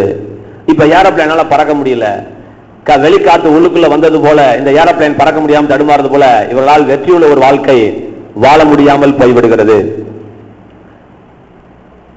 அதை பத்தி பின்னாடி பேசலாம். இப்ப நம்ம தெரிஞ்சுக்கிட்டது என்ன? இன்னைக்கு பாவ பிரமாணம் உங்களை மேற்கொள்ளாது. மரண பிரமாணத்திலிருந்து நீங்க விடுதலை ஆயிட்டீங்க. இப்ப சேர்த்தாலும் உங்களுக்கு சொர்க்கம் தானே ஒழிய நீங்க ஆக்கனை போக போவது இல்ல. கர்த்தர் நம்மளை விடுதலையாக்கி விட்டார். பாவ பிரமாணம் உங்க மேல செயல்பட முடியாது. பாவ பிரமாணத்திலிருந்து விடுதலையாக்குவதற்கு தான் இயேசு செத்தாருங்க. இப்ப செயல்பட்டு கொண்டிருப்பது ஜீவனுடைய ஆவியின் பிரமாணம். பாவ பிரமாணம்னா உன்னை பாவம் செய்ய வச்சு தெய்வத்தை விட்டு பிரிச்சு உனக்கு சாபத்தையும் கண்ணீரையும் வறுமையும் துக்கத்தையும் வெக்கத்தையும் நிந்தையும் கொடுத்தது. இப்ப உனக்குள்ள செயல்பட்டு கொண்டிருப்பது ஜீவனுடைய ஆவியினுடைய பிரமாணம். இந்த பிரமாணம் நீ ஆவியில பிறந்த உடனே செயல்படுகிறது. ஒரு குழந்தைக்கு கையும் காலம் இருந்தாலும் இப்பொழுது கேட்டு நிக்காட்டினாலும் ஒரு 2 வருஷத்துக்குள்ள அந்த குழந்தை நிக்கிறது போல, ஒரு 2 வருஷங்களுக்கு அந்த குழந்தை பேசுவது போல நமக்குள்ளே அந்த பொட்டன்ஷியலை தேவன் வைத்திருக்கிறார். பாவம், சாபம், வியாதி, வறுமை, பிசாசுடைய அத்தனை காரியங்களிலிருந்தும் எழுந்து நின்று ஜெயிக்க கர்த்தர் நமக்கு ஒரு புதிய பலனை தேவன் நமக்குள்ளே வைத்திருக்கிறார். இது ஜீவனுடைய ஆவியின் பிரமாணம். நீ உட்கார்ந்துக்கிட்டு பாவம் பாவம் பாவம் பரிசுத்தன்னு பேசிட்டு இருக்கிறான். பரிசுத்தன் நீ 38 குட்டிகரண படம் கூட வராது. இயேசுநாதர் செத்து ரத்தத்தை சிந்தினதை விசுவாசாதான் இவனுக்கு பரிசுத்தம். என்னவோ பெந்தகோஸ்துக்காரங்க பரிசுத்தத்தை பத்தி பேசிட்டு இருக்கிறாங்க, எனக்கு இன்னும் புரியல. பாவம் அந்த நியாய பிரமாணத்தினால்தான் ஒருத்தனும் பரிசுத்தம் ஆகலையே. அதுக்கு தானே இவர் வந்தாரு. இங்க வந்து விசுவாசத்தினால் நடப்பான், நீதிமான் பிழைப்பான், இல்லைன்னா செத்து போயிடு விடாமவனேன்னு சொல்லிதான் இங்க வந்தார். இங்க வந்து இன்னொரு நியாய பிரமாணத்தை கையில வச்சிட்டு இருக்கான் கிறிஸ்தவனுங்க. அது என்ன பிரமாணம் எனக்கு தெரியல. அந்த பிரமாணம் இவனை மறுபடியும் சாகடிக்கும். ஆனால் ஜீவனுடைய ஆவியின் பிரமாணம் உனக்குள்ள ஜீவனை தரும். அதுதான் ஆவியின் பிரமாணம். அந்த ஆவியின் பிரமாணம் தான் உனக்கு விடுவிச்சத ஒழிய இந்த பாவ பிரமாணம் சொன்னாரே பவுல், இது எதை மனசு வச்சு பேசுறா தெரியுங்களா? நியாய பிரமாணத்தை வச்சு தான் பேசுற. நியாய பிரமாணத்தினால்தான் பாவம் வந்துச்சு, பாவத்தினால்தான் மரணம் வந்துச்சு. இதைத்தான் மாத்தி மாத்தி பேசுறான் பவுல். நியாய பிரமாணங்கிற வார்த்தையை எடுத்துட்டு தான் பாவ பிரமாணம் மரண பிரமாணம் சொன்னான். அப்ப இந்த பாவம் மரணம் என்கின்ற பிரமாணத்திலிருந்து ஜீவனுடைய ஆவியின் பிரமாணம் நம்மை விடுதலையாக்கி இருக்கிறது. நம்ம பரிசுத்தமாய் வாழ முடியும், வெற்றிகரமாய் வாழ முடியும். என்ன நடக்குது? அடிமையா இருந்த பிசாசுக்கு இப்ப கர்த்தர் விடுவிச்சுட்டாரு. நடுவுல ஒரு காம்பவுண்டு அந்த பக்கத்து அவன் இருக்கிறான், காம்பவுண்டு இந்த பக்கம் நம்ம வந்துட்டோம். 30 வருஷமா அவன் காம்பவுண்ட் தான் இருந்தோம். இப்ப கர்த்தருடைய ரத்தம் நம்மளை விடுதலையாக்கி இந்த காம்பவுண்ட்ல போட்டாச்சு. இப்ப கர்த்தர் சொல்றாரு, அவன் இனிமே உன்னை டாமினேட் பண்ண, அவன் சட்டத்திட்டங்கள் உண்மையில செல்லாது. நீ இப்ப இங்க வந்துட்ட, இங்க உட்காந்து நீ வந்து இங்க இருந்து அமெரிக்கால போயிட்டு அமெரிக்க நாடு கிரீன் கார்டு வாங்கி அமெரிக்க நாடு பிரஜையா மாறின பிறகு இந்திய நாட்டு சட்டத்தின்படி அவனை பிடிக்கிறேன் நீ சொல்லவே முடியாது. அதெல்லாம் கதைக்காது. வெயிட் பண்ணுப்பா, அதுக்கு ஒரு முறை இருக்குது, நீ பிடிக்க முடியாது. இப்ப ஆண்டவர் நம்மள பரலோக ராஜ்யத்தில் பிரஜையாய் மாத்திட்டார். மாத்தின பிறகு இப்ப அவன் என்ன செய்யறான்? அவனுக்கு தெரியும் அவன் சட்ட செத்து செல்லாதுன்ட்டு. அங்க இருந்துகிட்டு டாய் எழுந்திருக்கிறான். இவன் டக்குன்னு எந்திரிக்கிறான். ஏன்னா 30 வருஷமா எந்திரிச்சான் பாத்தீங்களா? அதனால இவன் அதான் விஷயம். இப்ப இதான் பவுல் என்ன சொல்றாரு? அறியாமல் இருக்கிறீர்களா? நீங்கள் தேவனுடைய ஆலயம் என்பதை அறியாமல் இருக்கிறீர்களா? நீங்கள் அதை அறியாதிருக்க மனதில்லை. என்ன சொல்றாரு? நீ பரிசுத்தமா வாழ்றதுக்கு என்ன பிரச்சனை? நீ சத்தியத்தை அறியாதான் தப்புங்கிற. நீ விடுதலையாக்கப்பட்டது அறியாமல், நீ விடுதலையாக்கப்பட்டது தெரியாமல், இயேசு கிறிஸ்துவின் ரத்தத்தினால் விடுதலையாக்கப்பட்டு உனக்கும் பிசாசுக்கும் உனக்கும் பாவத்துக்கு சம்பந்தம் இல்லை என்று ஒரு உறவறுத்த பிறகு நீ பாவம் உனக்கு ஒரு பிரச்சனைன்னு சொல்லிட்டு பேசிட்டு இருக்க பாத்தியா? அங்கதான் பிரச்சனை. பிரச்சனை வேற எங்கேயும் இல்ல, நீ அறியாததான் பிரச்சனை. பாவம் உன்னை மேற்கொள்ள முடியாது. ஆமென் சொல்லுங்க. அன்னைக்கு டேனிச்சு நீ செஞ்ச, நல்லா கவனிங்க, உலகத்தான் சிகரெட் குடிச்சா விட முடியாது. ஏன்னா பாவ பிரமாணம் உன்னை ஆளுகிறது. அவனால் அந்த பிரமாணத்தை ஜெயிக்க முடியாது. ஆனா உனக்காய் இயேசு ரத்தம் சிந்தினார் நீ விசுவாசிக்கும் பொழுது அந்த பிரமாணம் உண்மையில் செயல்பட முடியாது. இப்போ நீ அதற்கு அதிகாரியா இருக்கிறாய். நான் செய்ய மாட்டேன் அப்படின்னு எவன் ஏத்து நிக்கிறானோ, எனக்கு பலன் உண்டு, ஏ பொல்லாத விபச்சார சிந்தனையே என்னை விட்டு வெளியேறி போ என்று இயேசுவின் நாமத்தில் நான் சொல்லுகிறேன். நான் இயேசுவின் ரத்தத்தால் கழுவப்பட்ட நீதிமான்.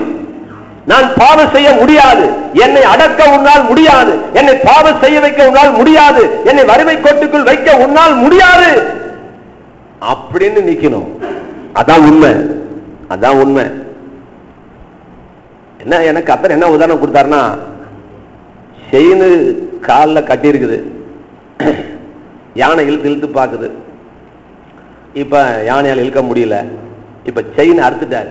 நல்லா கவனிக்கணும், காலில் செயின் இருக்குது, ஆனா செயின் அறுத்துட்டாரு. இப்ப யானை என்ன நினைக்குது? இன்னும் என்ன செயின் தான் கட்டி வச்சிருக்கிறாங்க. ஏன்னா காலில் செயின் இருக்கதான் நீ பார்த்த, அந்த செயின் அறுத்தவன் நீ பார்க்கல. நீ விடுதலையாக்கப்பட்டிருக்கிறாய்.